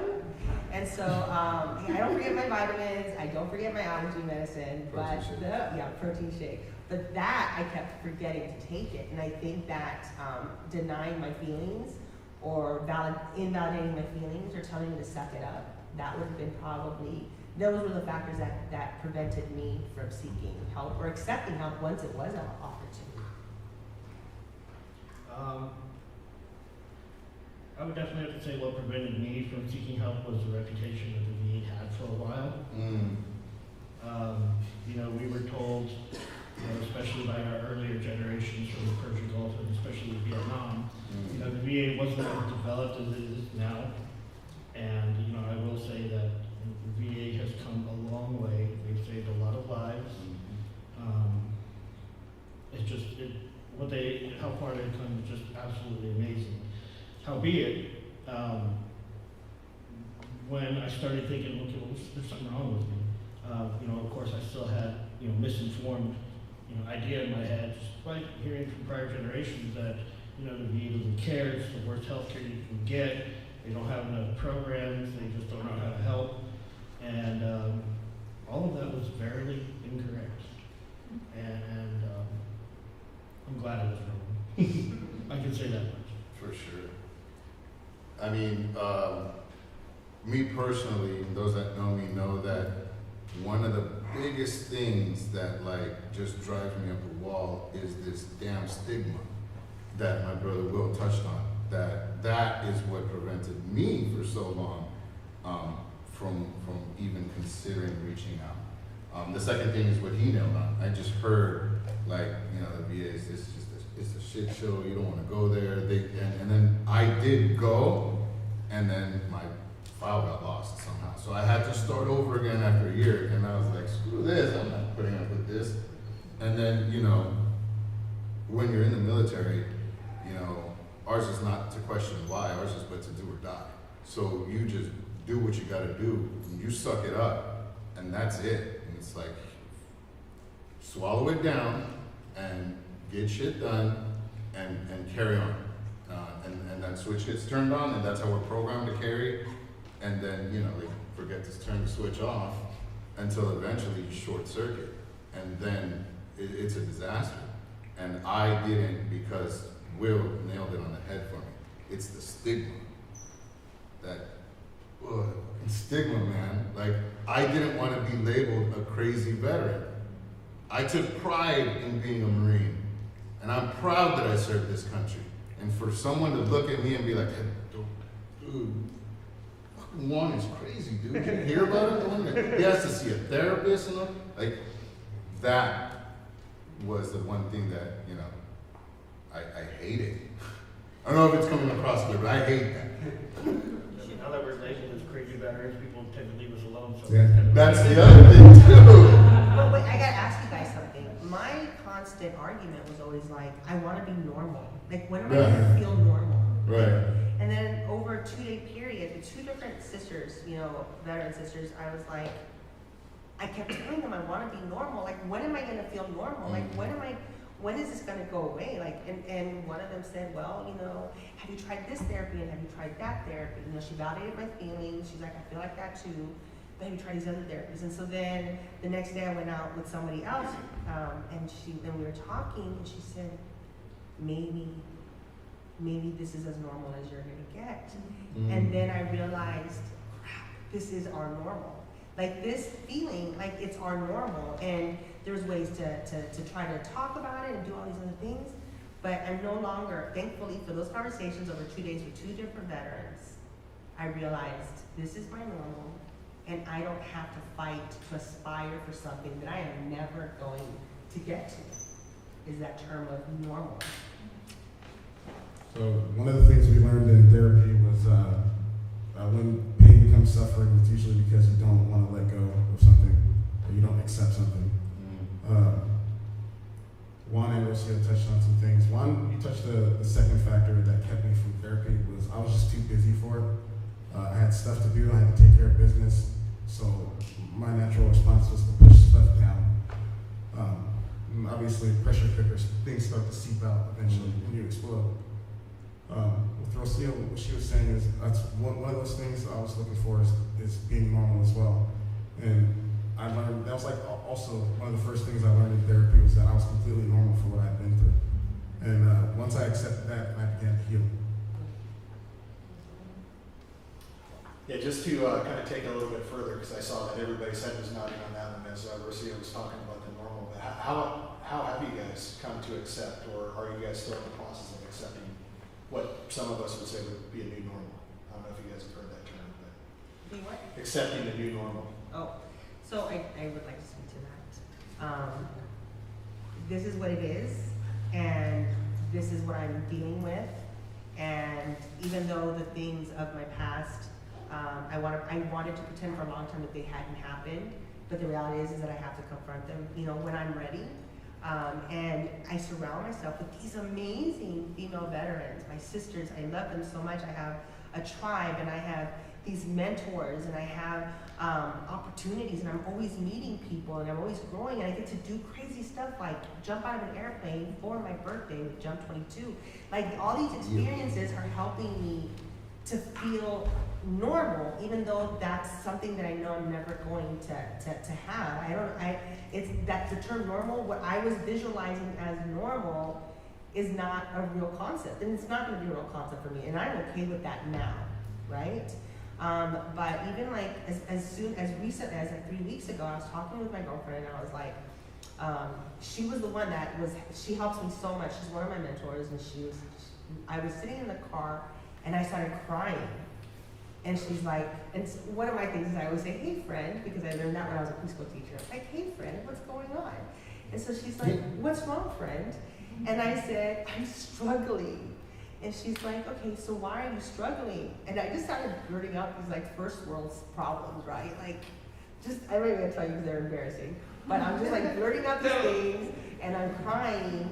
And then she's like, well, I'm sorry that you're feeling that way. And that's all I needed to hear. I'm sorry that you're feeling that way. Like, tell me more about your feelings.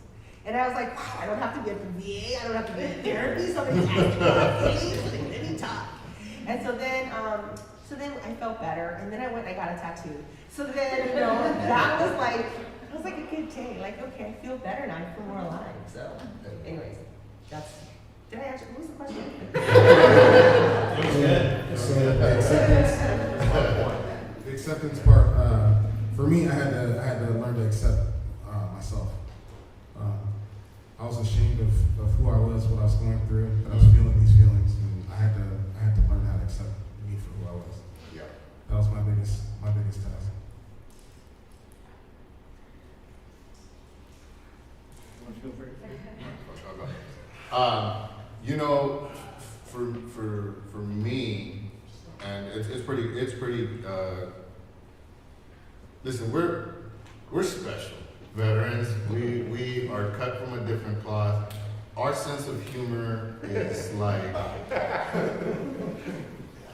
Y'all want to hear it? No. Do it. Our lingo, the way we talk, the way we interact with each other, the jokes that we crack, like, this cancel culture would love it if they could cancel us, because we are so inappropriate. Like, we say the most inappropriate things, and to us it's hilarious, and that's our normal. Like, that's for us what we know. Like, you have Army, you have the Marine Corps, you have the Navy, and you have the Air Force, and we can all joke around with each other back and forth, and this is our normal. You know what I'm saying? So accepting that I am blessed to be in this elite group, this 1%. For me, I was like, yeah, you know what? My membership to this might have some scars that aren't on the surface, but goddamn, am I honored to be here. And you know what? I wear it with pride. Like, all right, would I do it again? Hell yeah. Did it suck? Yeah. But like to sit here with my brothers and sisters and and vets can spot vets like, My Lord. oh yeah, that's one of us. Like, right. And we'll just, and we just click, hands down. So that's my new normal, knowing that I'm not alone. That I have Brad, I have Rocio, I have Will, and thousands of others. A funny story about recognizing a veteran. While I was at the safari park in San Diego, I was in the restroom and some guy said, "You served?" Because he saw my little brow in the back of my Oh, head. yeah. I was like, "I'm peeing, dude. What are you talking about?" He was like, nice watch. To me, I really had to analyze the word normal. I'm an overthinker and an overanalyzer, and so I realized that normal is kind of a relative word. So what might be normal to you or you is completely different to me. And then I started going into the theory that normal is what I make normal for me. You know, and normal is what makes me happy. And normal is what I find myself, grounding myself. Okay, well, I'm not here. I'm not in theater. I'm not downrange. I'm home. I have my loved ones with me. I'm coaching baseball. I'm at gymnastics with my daughter. I had all these things that I never thought I'd have. And so, normal is what, to me, makes my life happy and worth living.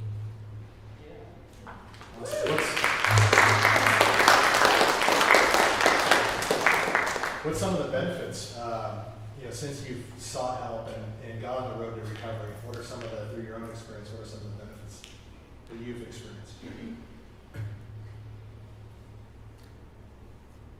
I was just gonna say that, the benefits are that I'm living my best life, right? My son's 23 going on, Mom, you're not doing that right. He is watching me become a different person. And he knows that it's because of the community I'm attached to. And that makes me happy because he was the main reason why I didn't kill myself, because I didn't want to leave him behind.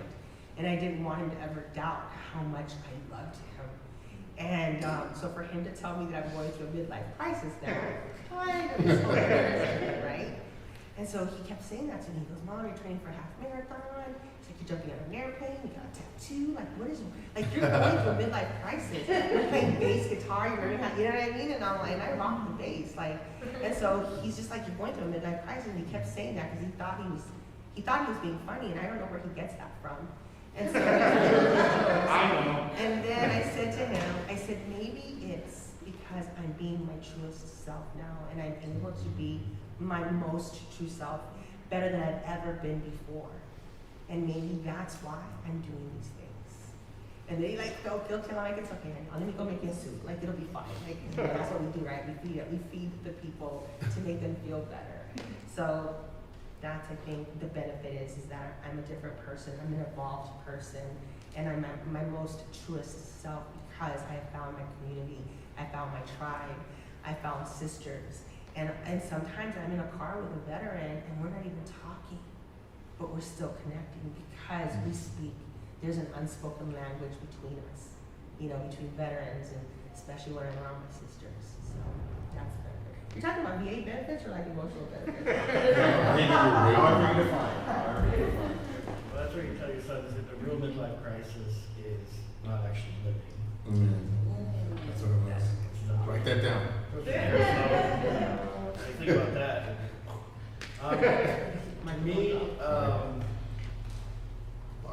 Being aware of identifiers, signs for other veterans. For example, my cousin, he recently separated from the Navy, and so, I had a conversation with him. Wasn't too invasive. I didn't pry or pick, but I let him know that I loved him, and I was like, hey, let's go do this, let's do that, trying to keep him active. And I guess what he did, he closed himself in his room with bottles of alcohol, and I said, no, we're gonna go catfishing. We're gonna do this, we're gonna do that. And so, being educated to the VA, these things stuck. It was an education for me. for always, for life. So that way I can see another veteran. I can see just somebody I know. My young brother is going through depression right now. And I'm able to, of course, I mean, he's my brother. I know him better than he knows himself. But yeah, I'm the oldest of 4 boys. So I'm able to be aware, be able to identify things, and know how to approach them. Just having, the experience myself. Just real manifested, raw experience. And I'd say that's definitely the greatest benefit, rather. And, selfishly, the things that I've always wanted but I never had, because I was spending my money on alcohol, I was spending my money on drugs. Never thought I'd have a new truck, neither did he. Never, you guys never thought you'd have buy new houses, right? Yeah, actually, for me, I wasn't living. I was existing. I was surviving. That's it. Right. I lived to work, to get drunk high, pay my bills. That's it. Now I definitely live. I have a family now. I have 4 kids. I just bought a house.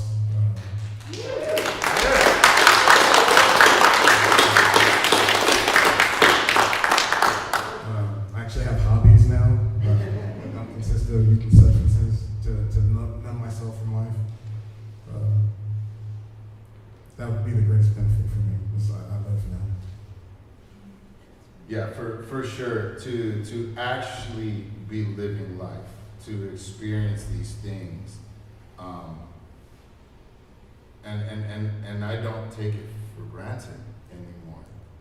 You see, now I realize why they say yesterday's history, tomorrow's mystery, and today is a gift, and that's why they call it the present, right? We're not guaranteed to be here. And I was living fast and loose and just reckless and just, nothing's gonna happen to me. Look at everything that I've been through. I shouldn't even be here. So now I'm freaking unstoppable, just living reckless. And then I finally got help, and then I saw what it really was to live. And much like my brother Will, like I've been blessed because I shifted my priorities from being drunk and drugs and partying and all this other stuff to, well, I just got married. My wife is here. We just closed. We just rescued a puppy, so there's that at the house too. I'm in school. I'm gonna get my bachelor's this spring coming up. The biggest thing for me, like all those blessings aside, is like he said, is the education and the fact that not only did we get this textbook learning from the VA, we got the real life hands-on learning from the poor choices we made that put us in that position. So now we can really identify it.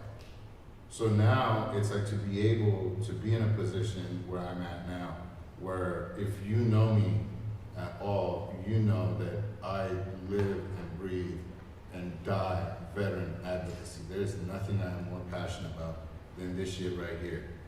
And I am so blessed to be in a position to have a mentor like Harold and Mr. Zinner and to be doing this work.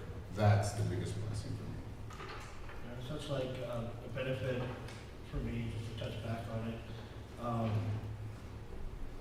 Having the experience to be able to mentor now. What really started the process for me for therapy and rehabilitation was that the County of Riverside Superior Court said that I'm going to go to therapy and rehabilitation.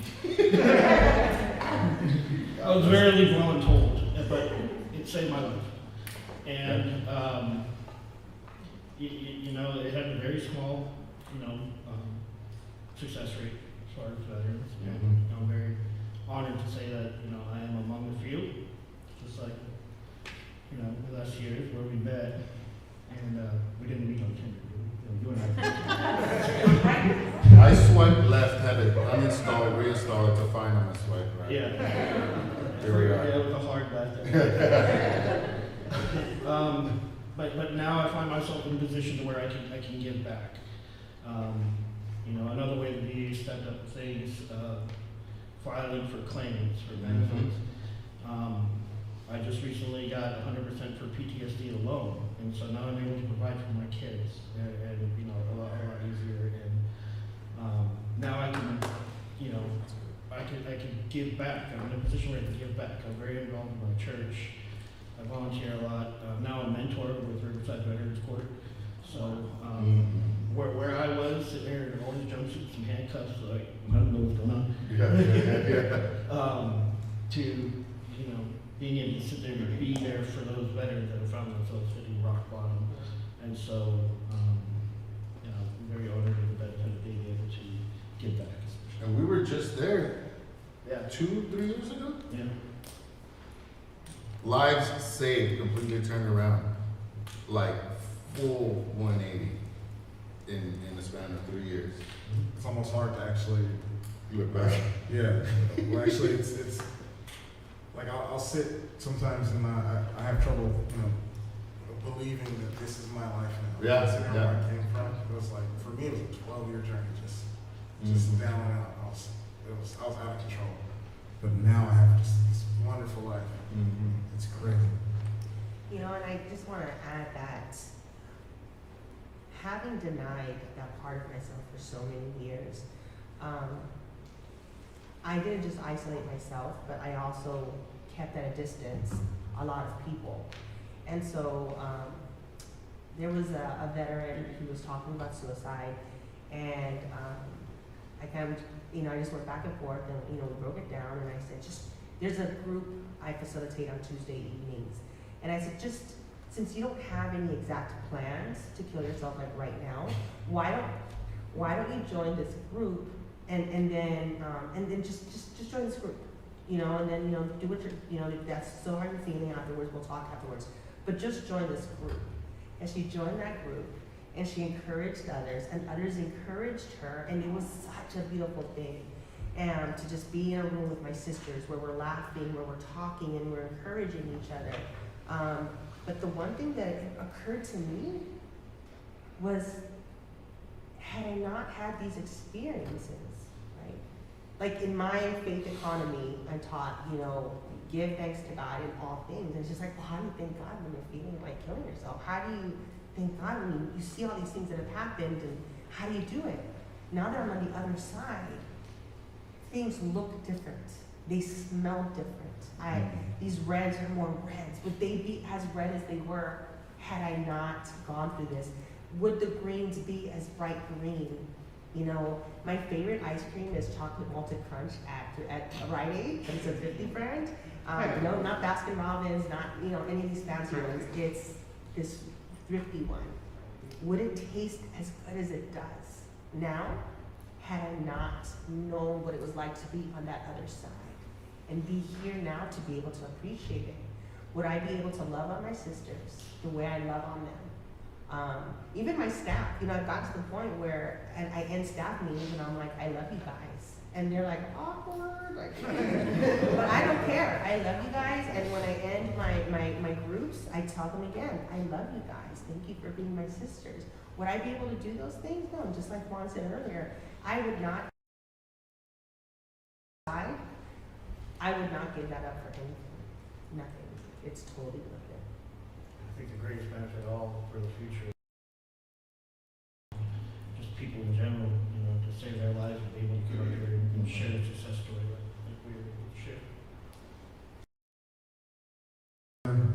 One thing I would suggest doing is informing them that life is not going to be perfect because they got services. They're still going to have issues. Learn how to cope with and deal with. There's still going to be parts of themselves that they have to figure out as well. That'd be another thing I like to. That's awesome. Yeah, I can relate to a lot of what you guys are saying. And really kind of what I've picked up is the importance of community, or maybe you're part of a faith-based community. You know, just making sure that you know, people are worried about getting connected, and really using that to kind of assess, you know, is somebody really at risk here or not? Somebody that's really connected, that is not connected. Another thing that our department talks about a lot is really the sense of purpose. If people are connected, then we're at our best. And so I started hearing that come out, and what you guys were saying is, now that I'm on the other end, I'm able to notice it in others, help open it up for you guys to talk a little bit more about what's your purpose today? And what is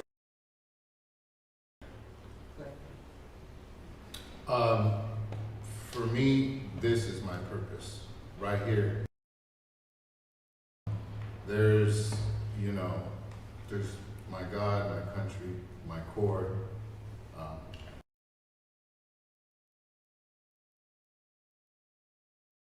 Next thing immediately after that, because I refuse to let another brother or sister succumb to that, not on my watch, and not while I can do something about it. And so I work, and I'm always reaching and making connections, and if it wasn't for Chesty Puller putting Carol and James in my life, it just facilitated this. If you know who Chesty Puller is, go ahead and Google it after this. He's an amazing man. But advocating and doing this work is my passion. It feels amazing to speak and share with veterans, and now it's at a point where, like, on social media and like other people reach out to me, and then they're like, hey, I've been kind of feeling this sort of way, I'm not sure what it is, and my wife is understanding, where it's like I'll get text messages at the most random times, and it'll be someone not necessarily in crisis, but reaching out for help. And I'll go like, hey, I gotta go, here, I gotta go there, this person needs help. And, that's what I do. And she's in full support of that, and I'm blessed in that aspect. And so it's like, if I couldn't do, I honestly don't know what I would want to do outside of this. Like, this is my passion now. This is my life's calling. That's why I'm pursuing my master's in rehab counseling, and that's why I want to work at the VA. I want to be one of our case managers that we experience, because much like any profession, not all of them are that good, right? Like, some of them do it for a paycheck. You have some nurses that are nurses just because they get paid really well, and you've experienced those nurses like, fucking take this and shut up. And then you have nurses that are like really caring and attentive to you. Well, it's the same thing, and in my aspect, even more critical to be caring and empathetic with someone seeking mental health services, because it's that validation for that person. So, shit, I could talk about this all day. I love this,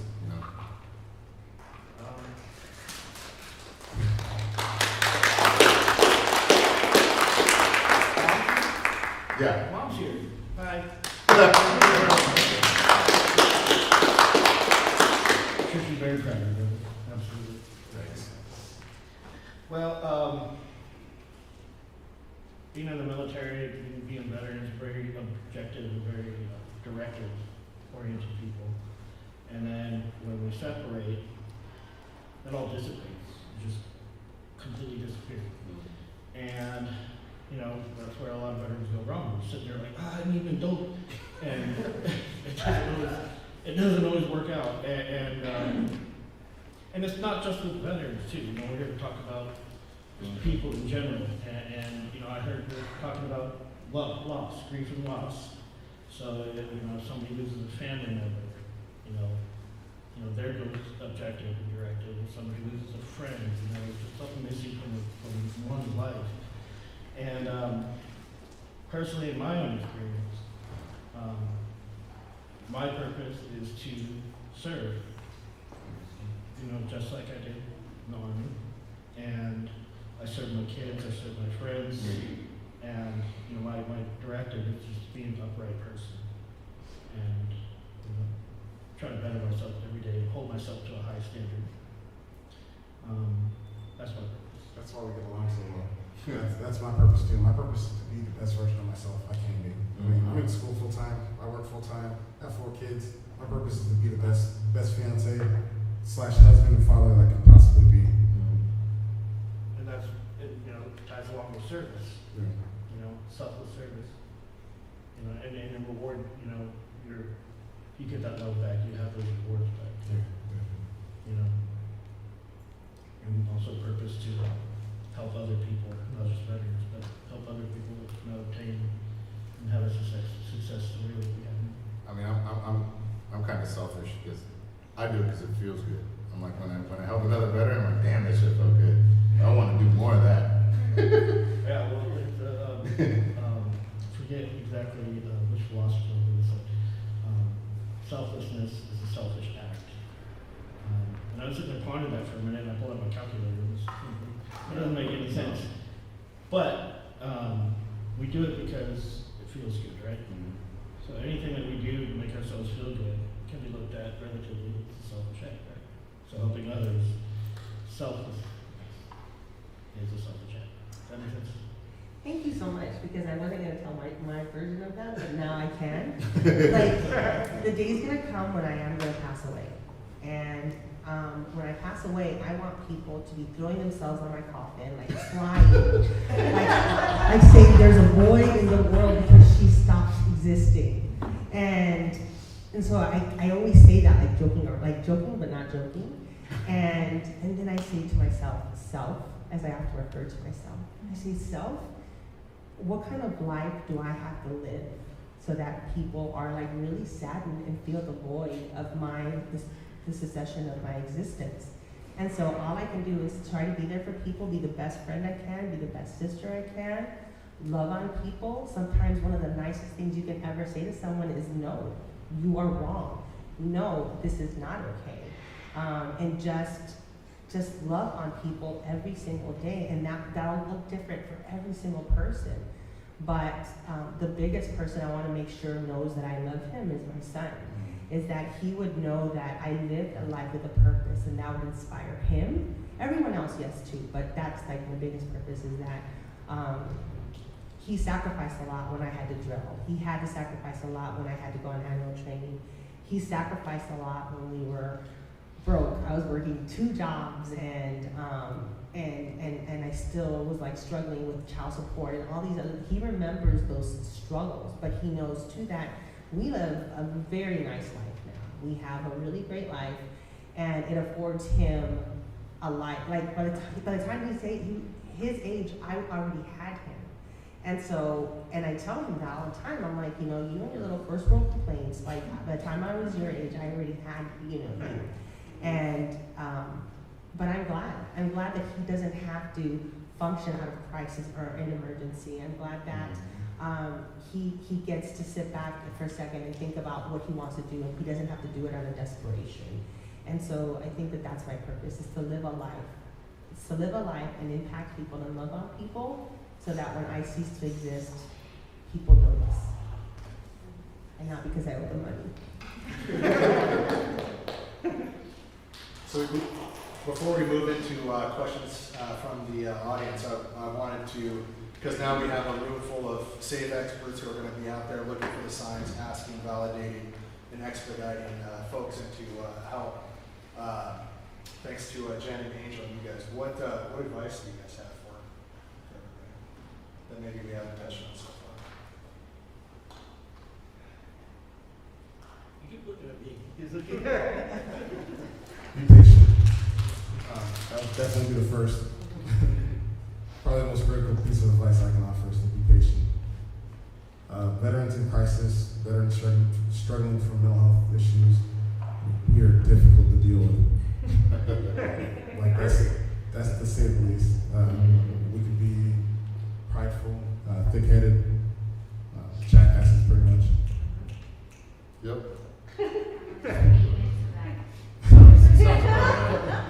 We're loud.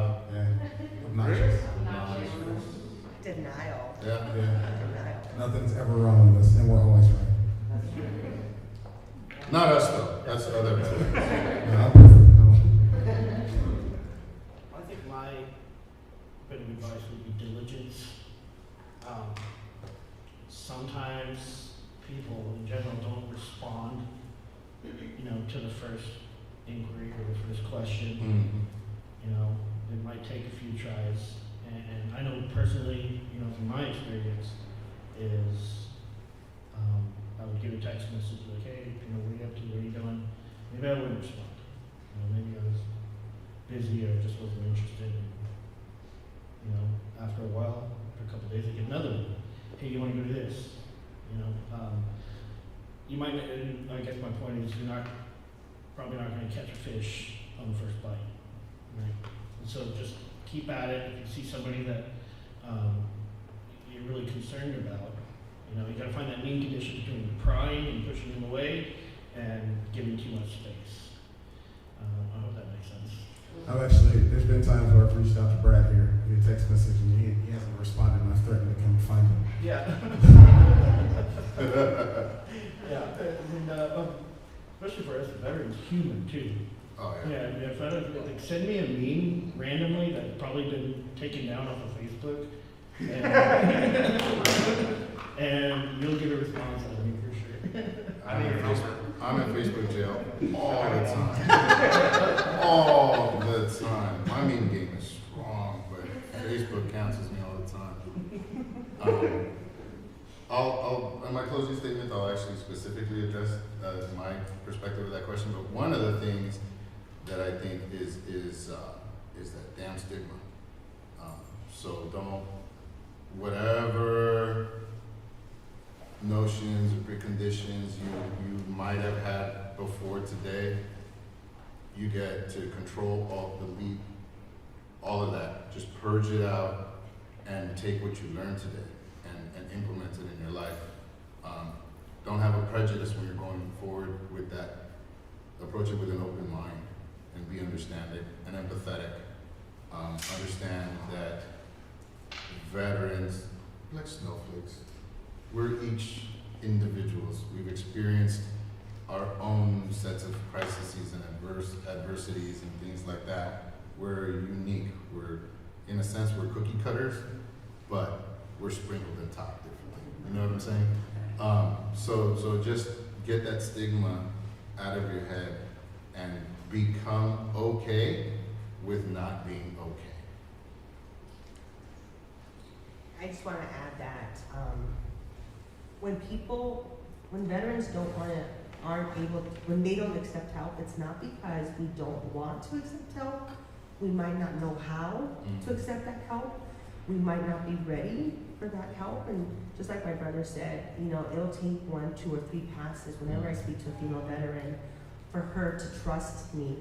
Because I don't know what she's been through. I don't know how many times she went to the VA and got rejected. I don't know if she's like walking all willy-nilly into a post, and she's told to go get her husband or her boyfriend. I don't know what she's been through, and so in the same respect, we don't know what a veteran's been through. So just know that that rejection of help does not mean not wanting help. It just means we don't know how to accept that help. Anybody own a cat? Cat in here? Yeah. No? Yeah. Okay, we're like that. Show Oh. your statements, it takes some time, and then over a while, build a relationship. I was never a cat guy. I'm an animal guy. But I always had dogs, and now I have a cat that's attached to my head all the time. It's great. Yeah, I thought we were thinking the same thing for a second, Brad, when you asked that cat question. But I was thinking there's more than one way to skin a cat, right? Like,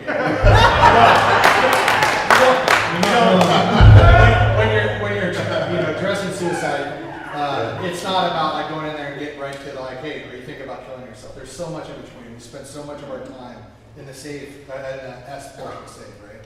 We're looking for the signs. If we're worried about somebody mentioned about going fishing.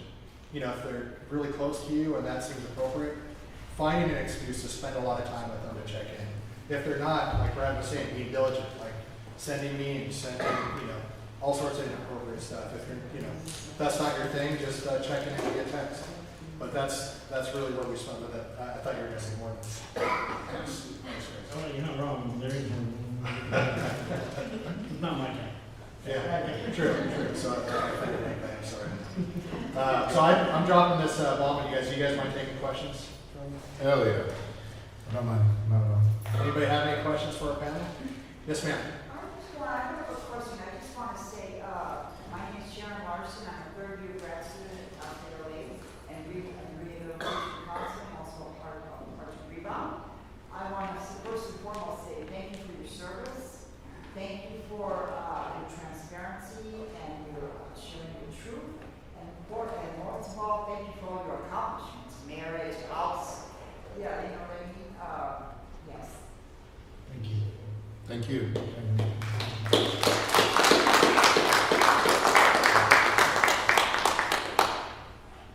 Any other questions? I have a question. Yes, sir. First off, I want to say, as a veteran, thank you guys, and it was extremely cathartic to hear you guys speak. I really appreciated all you guys' responses. My question for you, if you could give one word of advice for transitioning service members, what would that be? Get connected to the VA. Yeah. That's it. Get connected to the VA. I'm pretty sure, well, when I first got out in 2010, the VA was still a little different. It was still undergoing a facelift. But if I'd have had more connection to it or been involved with it, I'm pretty sure that I could have avoided the time that I went through. Just want to remind them that they're not alone. Be proactive and please get connected. Please. Yes, my name's Barry. I'm a Marine Corps veteran. Alright. Beirut veteran. Project Rebound member in Pasadena, Los Angeles. I heard both Brad and Juan mention survivors. As a Beirut veteran, I couldn't understand that. How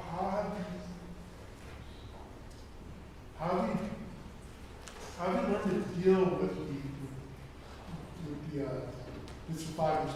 You know, I mean, it's just hard. I mean, for me at least, it's one of the hardest things I deal with. Deal with daily. That and like Brad was saying, I don't feel like that I'm worthy at times. Because my experiences in Beirut, the VA was a different place at the time. I was told we were peacekeeping force. I wasn't entitled to benefits, the PTSD. I got all sorts of excuses. It took me almost 30 years to finally get my 100% through my PTSD. But how do you gentlemen deal with the survivors? Because I can't see how. I mean, like you said, guys with fathers and they didn't make it back. Right. They were doing. Yeah, first of all, thank you for the question, thank you for sharing, because I know just even sharing that, it's fucking hard, right? So thank you for sharing that with us. That constitutes what we were talking to a little bit outside, which is what's kind of really growing in being recognized of like moral injury. If you want to elaborate a little bit about moral injury, and then I guess we can come back to the question. Yeah. So moral injury right now, kind of the piece that isn't that's kind of holding us back from recognizing it more is developing an instrument or a scale to be able to measure it. But it's widely publicized. There's actually a moral clinic, what do they call it? Moral injury clinic at the West LA VA, where they treat people for moral injury.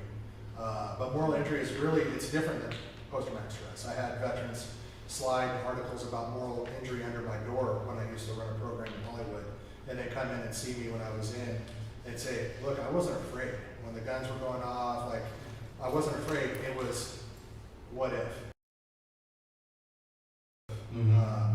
The betrayal from command, or you feel like, the survivor, like, keeps it playing in your head. It isn't a fear response.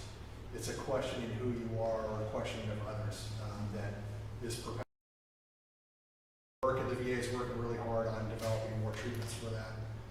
We're working on creating a scale where it can actually be measured, the severity of and used as a screener. But yeah, it's really, when I think of suicide in the veteran community, I often think of moral injury.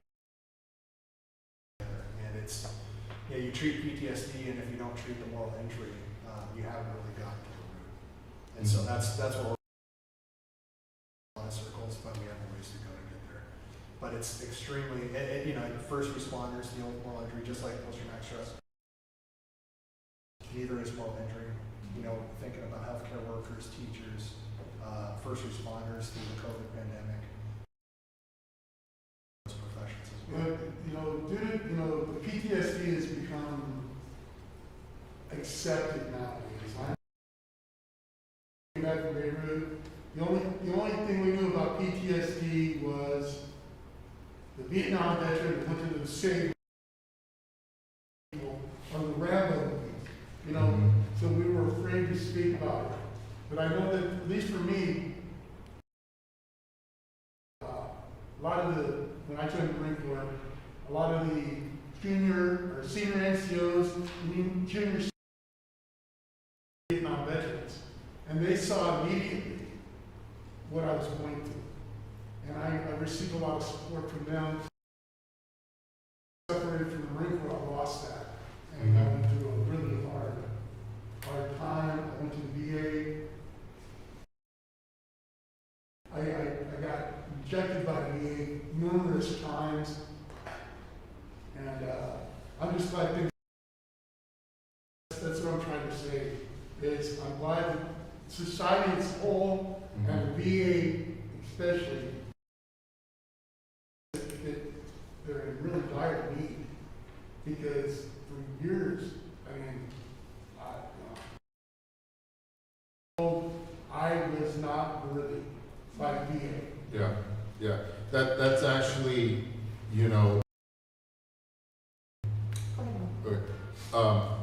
that's one of the biggest things because there's as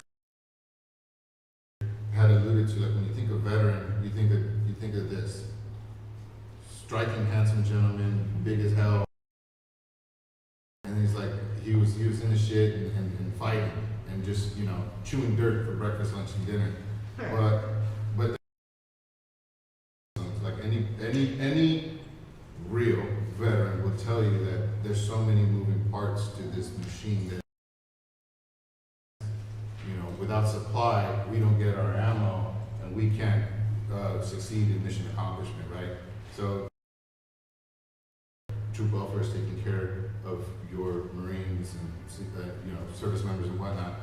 With that being said, they didn't deploy, but were mission critical to us, that weren't out there kicking doors and on convoy. But without them, we couldn't have done it. Without the chow hall, we would have starved. Without supply, without comm, we wouldn't have air support or artillery. So there's all these components, everything flow together. Now you have these people that play these critical roles in getting and coming home, and then they're being discredited. You're not a real veteran. You didn't go? You're a fake vet. Like, no. Because they kind of buy into it. Or they'll deny, like my sister's like, nope, I wasn't like. But now they're like, I didn't do anything. And that can be way more, in my opinion, it's the can't see. Those are the ones that cut deep, and those are the ones that really need attention and really cognitive behavioral therapy and so much thing that the VA offers now, where you like literally sit there and you go over it until we get it right. And so I just want to say that, number one, I'm so sorry for everything that you went. Supported services weren't where they are now. I hope that you still choose to at least think about seeking old scars, because it's never too late to address those things. That's the first thing I want to say to you. The second thing I want to say to you is that pretty much Juan said, get out of my head, bro. But when my unit deployed, I was pregnant. Like this undertone of you got pregnant on purpose because you knew you were gonna pull it. Oh. And they were like, well, go get your anthrax shot. I'm like, what do you want me to do? Like, I'm pregnant.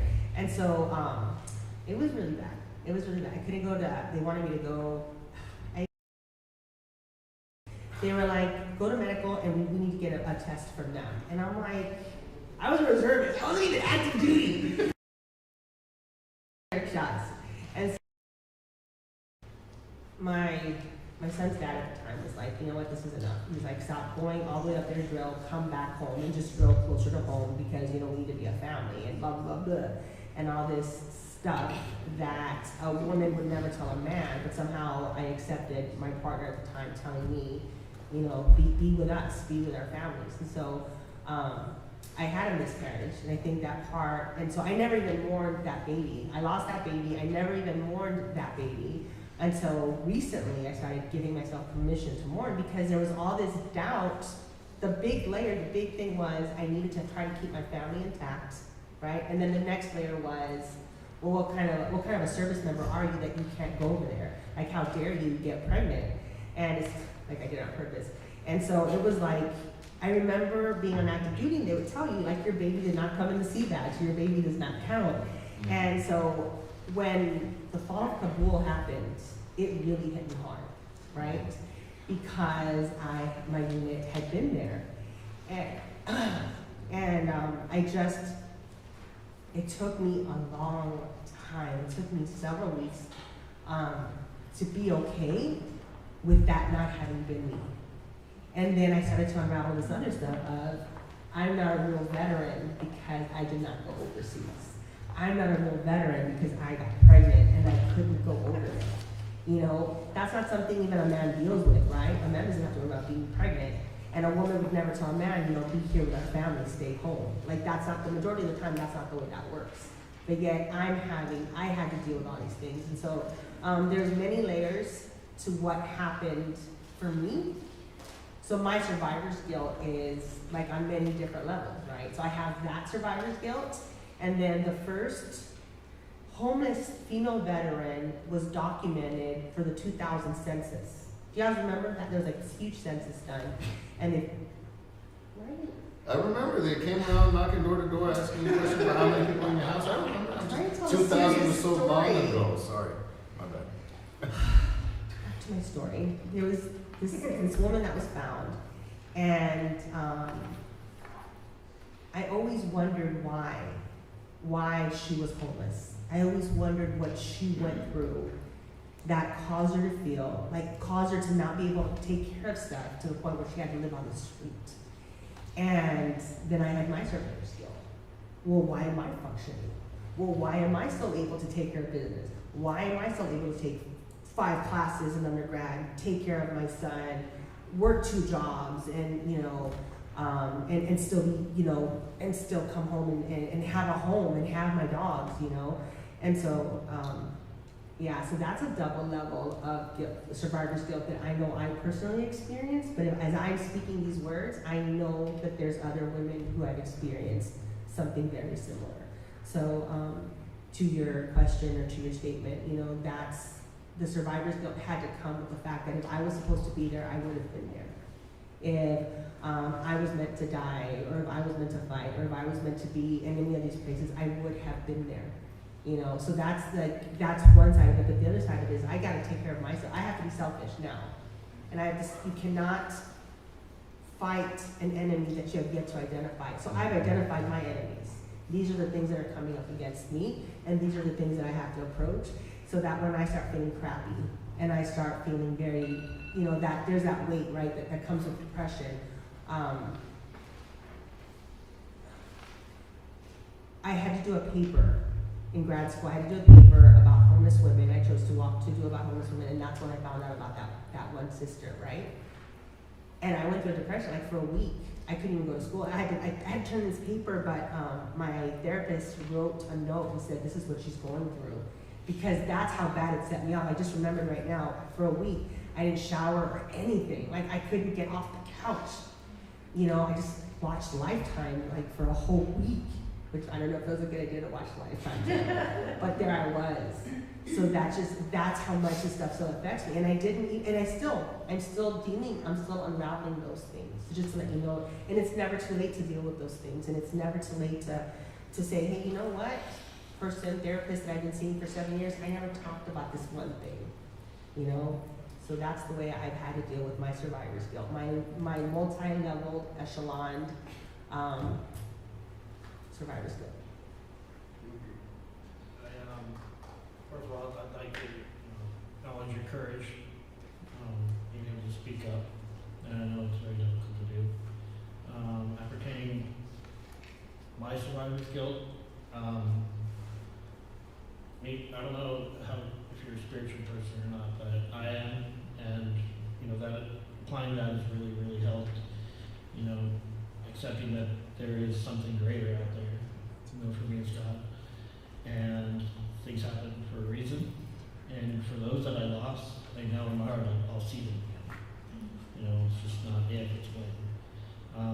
And the VA has also taught me things. I wrote a letter. My very best friend I lost in Afghanistan. Never got to mourn him because we were just so busy. We were just always on patrol. And the VA said, write a letter. You don't want to go to therapy. Whether it's to one person or several, write their names on it. No return address. Doesn't even have to have an address, it goes in the mailbox. That helped a lot. Something so simple, something a lot of people wouldn't think about. I know I sure didn't. But just really accepting, spirituality, applying whatever spirituality you have. That maybe there's a reason, and it's okay. And another aspect of it is would they want me to feel this way? Would they want me to be happy? Would they want me to live my life? Would they want me to think of them every day and smile? Absolutely.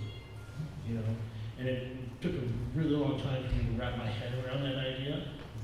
But then I really internalized that. And I'm like, yeah, that happened to me. I want, I want my brother to be happy. And have my names up on the wall. Think of the good things. So it's just really just kind of changing perspective on it. Because I do know how impactful survivor's guilt is. So there's my piece. Any other questions? Yes, ma'am. Yeah, well, you first, yeah, you first. Hi, my name is Esme. I'm a sophomore at Cal State LA. And I'm just kind of just gonna share this because I feel like we're gonna save Jennifer's free zone. Hopefully I'm right. I'm sorry, I'm very emotional, but so I started contemplating suicide when I entered high school. And I did self-harm, and many of the times when I was about to go through, I was thought about my parents. I'm Mexican American, and they immigrated here, and everything they've done since I was born was for my well-being, and so I could be better. So for a long time, I didn't go through with it because for them, I didn't want to disappoint them, and it didn't. For a while, I was out of it. I look back at it, and I don't know what I felt like. Quote unquote, I was a zombie. I didn't know. I felt like maybe I would just wake up and go through the day, but I wasn't living. Mm-hmm. But yet I would go to school and I would socialize, and I was very bubbly. So it was a complete contrast. As soon as I left campus to getting on campus in the morning, it was completely different. Being involved really, I feel, helped me. But how do I say this? I don't know what to cry. That's fine. It's That's okay. fine. It's fine. It actually helps. That's one of the things we actually have to learn how to do. Yeah. I'm gonna be crying. So being involved in school helped me, but it helped me realize that the reason why I wasn't happy the whole time was because I was living but not for myself. It was for my parents. So how do you think that we can help individuals make that shift from living for others to living for themselves? Because as somebody who went through it, I feel like even if you don't, let's say you feel like you're getting better because you're not actually like contemplating suicide anymore, you're doing self-harm. If you don't wake up every day and say to yourself, I'm here, I'm present, and I'm doing this for myself, you're not actually going to be happy.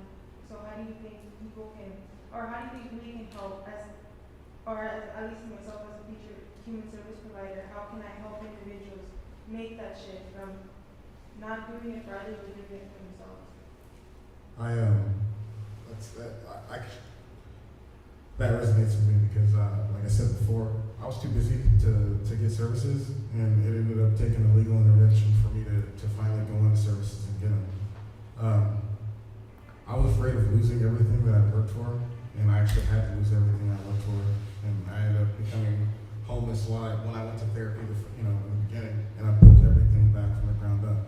So if you're going to encourage someone to seek out help, I would encourage them to go all in. Like, I went all in, I lost everything at first, but I built it right back up in almost no time. And I'm ahead of where I was before I went to therapy, by far. So that would be my advice. Don't, if you keep on waiting to live life, then life's going to pass you by.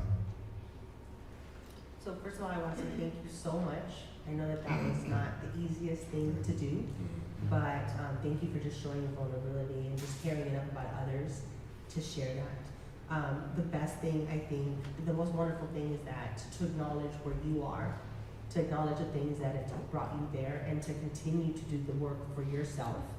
Because, like I said earlier, I don't know I would be able to help my sister veterans had I not had my experiences. And so that's really a major part. Like, you've got a big arsenal in your bag now because of your experiences, because of your feelings, because of the way that you're looking at things now. So I hope that you are selfish and continue, and it's okay to be selfish, to continue to find, to do that work on your own, and to continue, because inevitably, stop using big words. Like, eventually, like, it's gonna pass, it's gonna equate to you it's gonna grow your arsenal as you work on yourself and you're able to benefit yourself and you're able to really understand what got you there. So. It's real to you. It's definitely real to you. That isn't to say that it isn't real to anyone who doesn't have that experience, but I think it's different. When you're in that situation, you can relate a little differently to it. So. Right, I think, and then you mentioned, well, again, as Ms. Rocio said, I acknowledge you and I thank you, because we know, because we've had to share before, and so thank you for allowing me to be present with you in that moment. I think from my limited, education and whatnot, you listen empathetically. And you relate, and having been with your experience, you can relate a little bit better to someone that might be in that position, and you can help guide them to the proper resources. I think that's the most important thing. You don't want to transpose your own experience. You can use it to relate to them, but you really want to help them find it themselves, because it's so much more rewarding. Like you shared, once you realized that you were living for yourself and not for your parents anymore, that's when it really stuck for you. That was your epiphany moment, right? So you want to, like Dr. Carl Rogers and whatnot, like you want it to be client-centered therapy, and you want to help guide them to the appropriate trained professionals that will really do deep dives into that sort of thing for them and help them navigate it. But the biggest thing from your perspective, or anybody here, is to listen empathetically and reflectively, to validate those feelings, and then shift it into helping them seek that change. You want to reinforce that change thought that they give you. That's my 2 bits of information. What was your name again? Leslie. Esmeralda. I heard Leslie. I'd like to commend you for your courage. You know, it's not easy. And it sounds like you're on the right path of embracing your story, which is very imperative to, you know, your career and helping others. Really analyzing your own experiences, just like I did with mine. You know, I think about them often, and you know what, it gets easier every time. And I would say try to utilize that as a tool. Embracing your story, you know, be happy being in see-through skin, because that's just the best way to live. Right? It just feels the best, you feel free. And, you know, your own experiences applying it to others, they say that the only difference between science and circumstance is writing it down, right? And so, that applies to a lot of things in my eyes. And it sounds like in your own experience, and I'm no expert, I just, you know, had my own experience with it, but it sounded like you didn't have self-purpose at that time. So if you can reflect for me during that dark time in your life, did you have dreams? What did you want to do during those times? Or did you not have anything? I think one of the major reasons that I went through that was the shift from the environment I was in. I went from going from one school district to another, and I had no friends. And then during that time, I had like a really personal problem, and I had to hide it from some of my family members. And it was all on me. Nobody knew like what I was hiding from my family members. No, I didn't have any friends. I was just getting into high school, so I didn't even have connections with teachers, and I stayed like that for 2 years, and I think that's what got to me. And feeling the responsibility that if I told my family members, my family was gonna break apart. So it sounded like involuntary isolation. It's just circumstance caused you to feel alone, right? So I definitely write that down, you know, and use that as an indicator, as a sign of being able to use that, your experience that you can now look back and recognize, right, and identify, and you know, be able to apply that to, you know, to many people you're going to help in your future. Does that answer your question? So we got time for one last quick question. I heard you all talk about stigma around mental health and getting services, getting help. So as a mental health provider, like how can we talk about, how can we bridge that gap or break down the walls, or, you know, what can we do? Are there certain words? Is there certain programs, or? In my experience, I would say some of it is like cultural stigma. Like I'm first generation American as well, except my dad came from Ireland. So there's kind of a pride sense thing, a little bit of, you know, conceit to it. You know, but once I was able to accept, you know, it's not something wrong, it's just, you know, it's just something different. Trying to break down those walls. I don't know, I think society is its own worst enemy, because we'll, you know, as soon as we start accepting something, and when, rather than having ignorance debate, like we were saying, post-traumatic stress now, it's a little bit more accepted these days, and it's accepted not just in combat veterans, but what happens to somebody in a car accident could very well affect them just as, you know, impactfully as it did for a combat veteran. People try to discredit themselves, oh, it was a car accident and PTSD, but nothing compared to what you know, of course it is, you know. And so I think just awareness for society, for all cultures in our communities, all cultures in our communities, just, you know, be able to be exposed to the idea of mental health. I think, you know, just kind of, when you have a gaudy vase in your living room, if it's there long enough, you know, you're hard to accept it. So it just, yeah. But I think just exposure. Yeah, for sure. I want to piggyback on that. Trainings like this, and then you going out and addressing the stigmas to people, like if you're casually talking and you hear someone say something like, people are crazy, right? That's like, what's it like working with crazy people? Be like, no, not everyone that seeks therapy is crazy, right? Taking what you learn in the training and from first-hand experience from what we've shared, and just be a parrot and stop it. When you hear someone say something that reinforces the stigma, you take a stand against it. You don't just let it slide, right? And I think that's what we gotta do. We have to actually take action and be understanding and educate people, because that's what strengthens the stigmas, when people don't know and all they hear is just like, yeah, only crazy people go to get therapy, and every time someone goes into the military they come out crazy. That's just their understanding, and then that's what they know. And the majority of the people aren't going to actually do the work themselves, because everyone wants everything handed to them nowadays.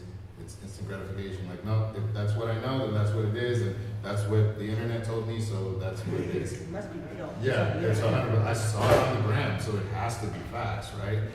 They fact checked it. I saw it. Me so. Right. So it's like actually sharing what you've learned here, right? Each one teach one. Like when you hear someone say it, like, no, that's actually not how it is. And I know because I saw 4 veterans advocately talk about it and say that that's not what it is. You know what I'm saying? And that's what we gotta do. When you hear it, you gotta stop it. Yeah, I just want to piggyback on that, because nothing burns my toast more than when I hear people make these comments, these insensitive comments. Like, my son's great grandmother died, and somebody invited me to go out. I'm like, you know what? My son's great grandmother died, and I'm just not. Well, you were in the military. Just suck it up. You should just suck it up. And I was like, boo. Like, I gotta go now. I'm gonna walk away from this right now. Or when somebody says, oh, you're so crazy. And that was cute when that was a line in one of Salt and Pepper songs, right? Like, that was funny when somebody's like, you're so crazy. But now it's not fun. Like, now it's not fun, because I know I've evolved and I have a whole other understanding. And although I truly believe that we're all a little bit crazy, that term is such a derogatory term. That term is such an ignorant, inaccurate term to describe someone's actions. And so I try not to get mad at people being ignorant, because sometimes they just need to know. And again, I'm gonna go back to just having these conversations, or just going back, maybe I'm not understanding something. What do you mean by crazy? Mm-hmm. What do you mean by, these terms? And because once you know what somebody's definition is, then you're able to build up from that base, right? So those are the things that kind of just really get to me, and those are the things that continue to grow ignorance and insensitivity, and cause people to want to kill themselves, because they have no one to listen, because these other people around them have bought into these lies, right? These mis-vocabulary, definitions of words, right? Mm-hmm. And situations.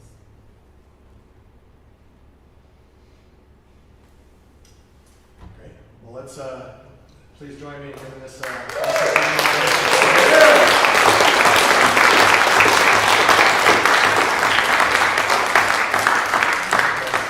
That's it. Appreciate you guys, and I'll hand it over to Mr. Santa-Maria for closing comments.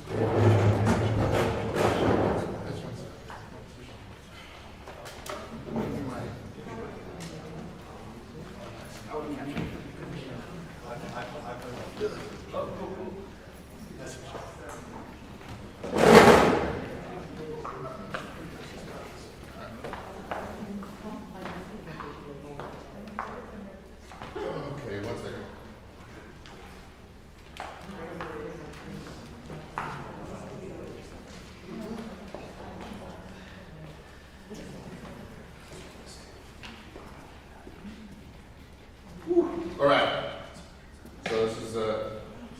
be a little different. Those of you that know me know I'm more shy and reserved, silent, mysterious type, but I've been given the opportunity to make the closing statements for this. So, I mean, what can I really say to drive home the message for today? Like, how do we close after an experience like this intimate moment we've been granted and gifted to have this conversation with veterans and speak on a subject that's sensitive and delicate and personal, like suicide and mental health. You've all been granted the opportunity of a lifetime here to actually save a life in the future. People talk about wanting to change the world. They talk about wanting to be a hero or save someone's life in the real world. I can tell you from firsthand experience that the training and testimony that you have received here today will prepare you to someday be able to do just that. I can assure you that to somebody, somewhere, Rocio, Brad, William, and myself really are the world to somebody. I'd like to take a brief moment to speak about spiritual resiliency versus combat resiliency. Your mind, your body, and your spirit, and the social aspects are the four pillars of resiliency. Now in our training, in our different branches, we're prepared and hardened beyond any iron and steel for combat resiliency. We train and we repeat it until muscle memory takes over and we're ready to do anything. We're prepared to do whatever it takes to accomplish our mission, up to and including laying down our lives for this country. That switch gets turned on and we're ready to go. But what about our spiritual resiliency? Now, I'm not necessarily talking about spiritual resiliency in the sense of a higher power, though God knows that I wouldn't be here if it were not for His almighty grace and His plan for me. I leave that journey for each person to discover on their own. Go ahead and enjoy that journey. What I'm talking about is your human spirit, the force and the energy that brings us together, the ability to empathize when we know someone's hurting, to offer someone food when we know that they're hungry, or a drink when we know that they're thirsty, in my case, non-alcoholic. It's the ability to know without a word being said that your wife or husband is sad or distraught. It is this that we need to become more in tune and aware with one another. Take the training you've learned here today and become aware of your loved ones. If you sense that there's something wrong, ask. Speak up and say something. I can guarantee you that it is much better to ask this question 1,000 times over and be wrong than to have remained silent just once and have been right all along. This is what SAVE training is all about. And this is how we take a stand and take action against the catastrophe that is 22 veterans committing suicide per day on American soil. This is how we take the power away from the stigmas attached and associated with seeking and getting mental health and asking for treatment when things are not right in your life. It's not only for veterans, but for everyone that we hold near and dear in our lives. My personal statement is that we must be okay with not being okay. Only then will we truly take the fight against ending suicide to the next level. Then, and only then, will we stop just talking about raising awareness for veteran suicide or suicide in general. And then will we actually be doing something about it, ladies and gentlemen. I'd like to take a second to acknowledge two very special people that are here present with me today, and I owe them so much. First and foremost, my mother, Miss Alicia Ramirez.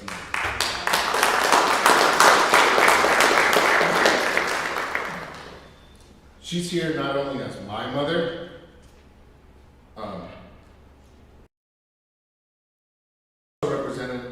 representation of every single veteran mother that this country has had. You see, she's endured two places in faraway lands in the name of our country, our freedom, and our liberties. One Marine was sent to Somalia during Operation to tours of Fallujah, Iraq. She, like countless other mothers of sleep every night, enough to fill entire oceans for months on end, not knowing had he ate, has he slept, is he hungry, is he okay? Like all these other veteran mothers, prayed nonstop from the moment I boarded to the moment she held her baby boy in her arms. You see, it's this unconditional love that a mother has with her children that will never. It's this unconditional love that won't let them give up even long after they've given up on themselves. What you all have to understand is that these brave and fierce women, these veteran mothers, are crafted from the strongest ever created, cut from a cloth that only they could be made of. And it's this love that will drive them to the ends of the earth for their veterans. Love is shared just as passionately by every mother for every child. She also represents what it is for a mother to demons of mental health, such as depression and PTSD. She witnessed it from the very front row. And she's here to represent the countless number of mothers that suffered this battle with their own suicide. Mom, I want to publicly apologize for the suffering I put you through when I refused to seek help. When I would vanish and disappear for weeks on end, and you had no idea what was going on in alcohol, my depression, and doing drugs.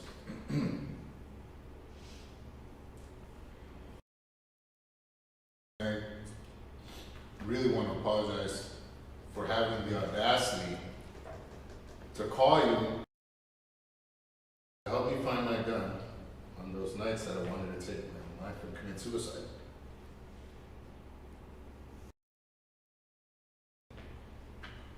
When all I was weakness. Next, I want to thank you. Next, I want to thank you for never giving up on me and always keeping me in your prayers that I would someday get. And then when I finally started getting the help that I needed, you were my biggest cheerleader. It's because of you and the promise that I made to my dad when we buried him that I'm here, a changed man. That I have, and I fight to make you and my dad proud. Promise I'll never let you down. Gracias, Mama Bear. To acknowledge is just as fierce and just as tough of a fighter as my mother. She's the woman that the Lord has blessed me with, deserved or ever saw fit, and made her my wife. That's Yvette out of Pasadena.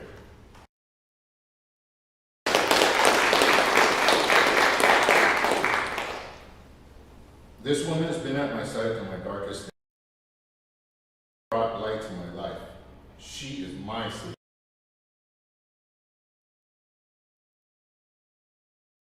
Loved ones of veterans that also had to suffer alongside their loved ones when dealing with their mental health issues. Yvette came into my life when I was at my lowest point.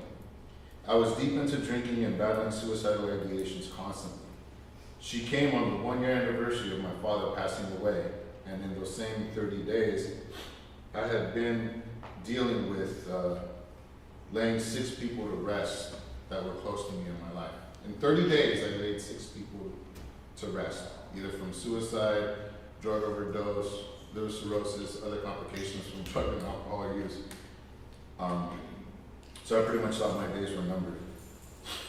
She made the weight of the entire world that was sitting on my shoulders and slowly crushed me, instantly vanish. I knew from that instant that it was God and my father that placed her in my life to save me, because only they could have known what it was exactly that my life needed. Now Yvette had no children, she had no debts, no strings, no baggage, no nothing with her and then here I am, just this emotional wreck, this disaster. I knew that I loved her from the instant I saw her, and I would one day make her my wife, but before that I had to come clean with her about who I was in my past. She took some time, a couple days, and decided to give me a chance. She also gave up drinking in solidarity and support of me seeking a sober life.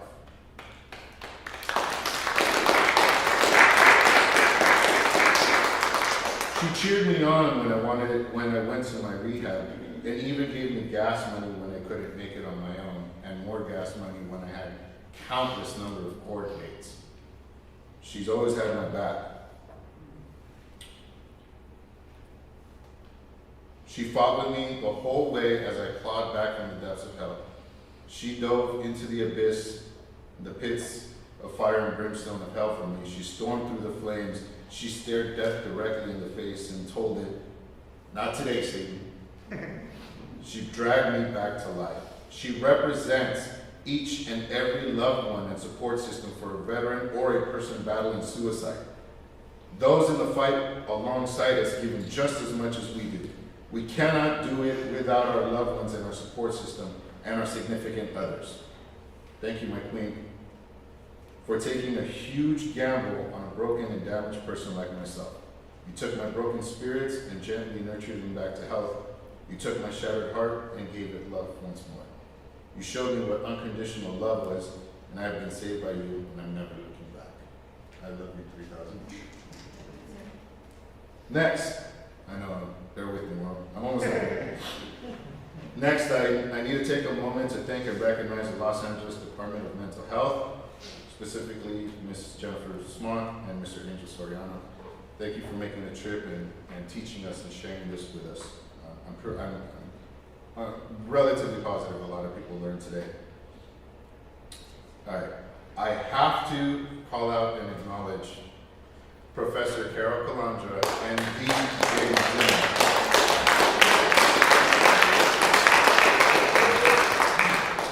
Without these two amazing people, we could not have pulled this off. Professor Calandra is one of the baddest mothers, shut your mouth, that I've ever met.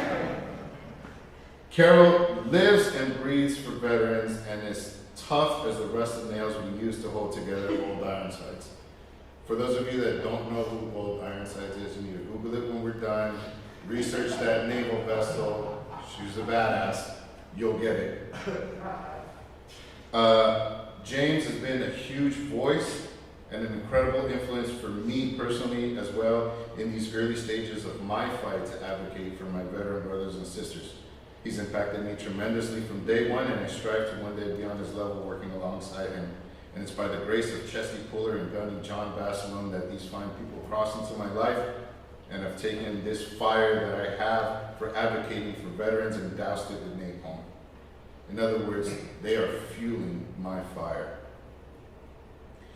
I'd like to thank my Rehabilitation Counseling Association, RCA, family from Cal State University, Los Angeles. I especially want to shout out and recognize our collaborative school mother that couldn't be here with us. She's streaming at home. It's Dr. Sue, Dr. Mom.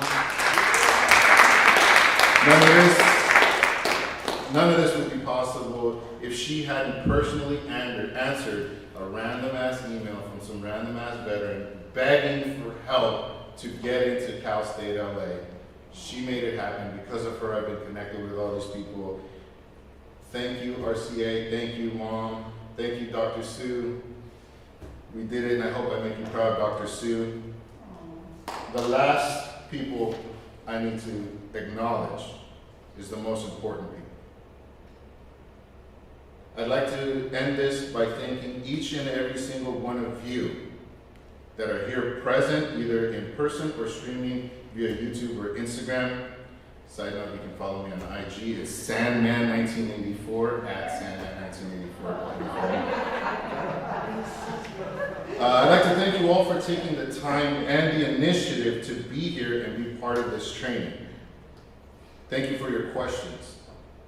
Thank you for being involved and interacting with us. Please Take what you've learned here and apply it to your daily lives, and be prepared to have that difficult conversation should it ever be necessary.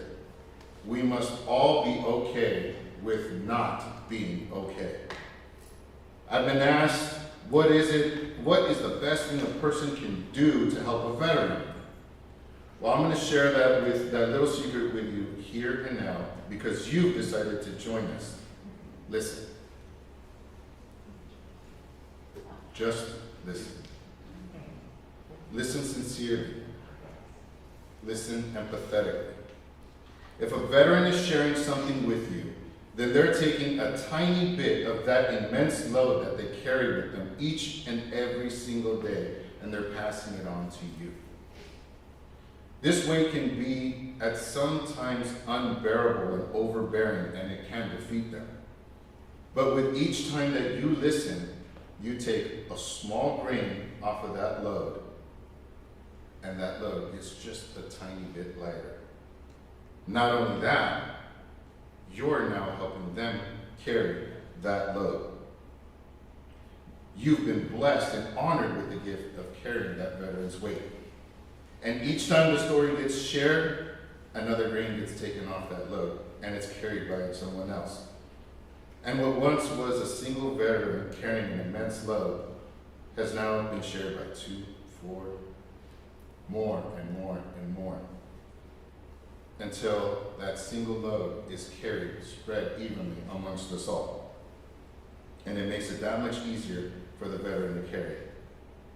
My personal story has been heard many times, and I'm blessed to have so many people help me carry the weight and bear my cross. And now, each and every single one of you has just helped us carry our weight. May God bless us one and all. May God bless America. Thank you.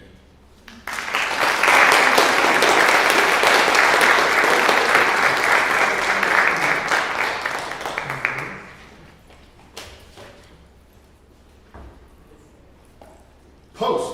No, we're done. I think that's pretty much it. The certificates are with my RCA family. Those that were in person, you can go ahead and go, and we have you, if you signed in, we have a certificate for you. Thank you so much, everyone. Go, Brandon!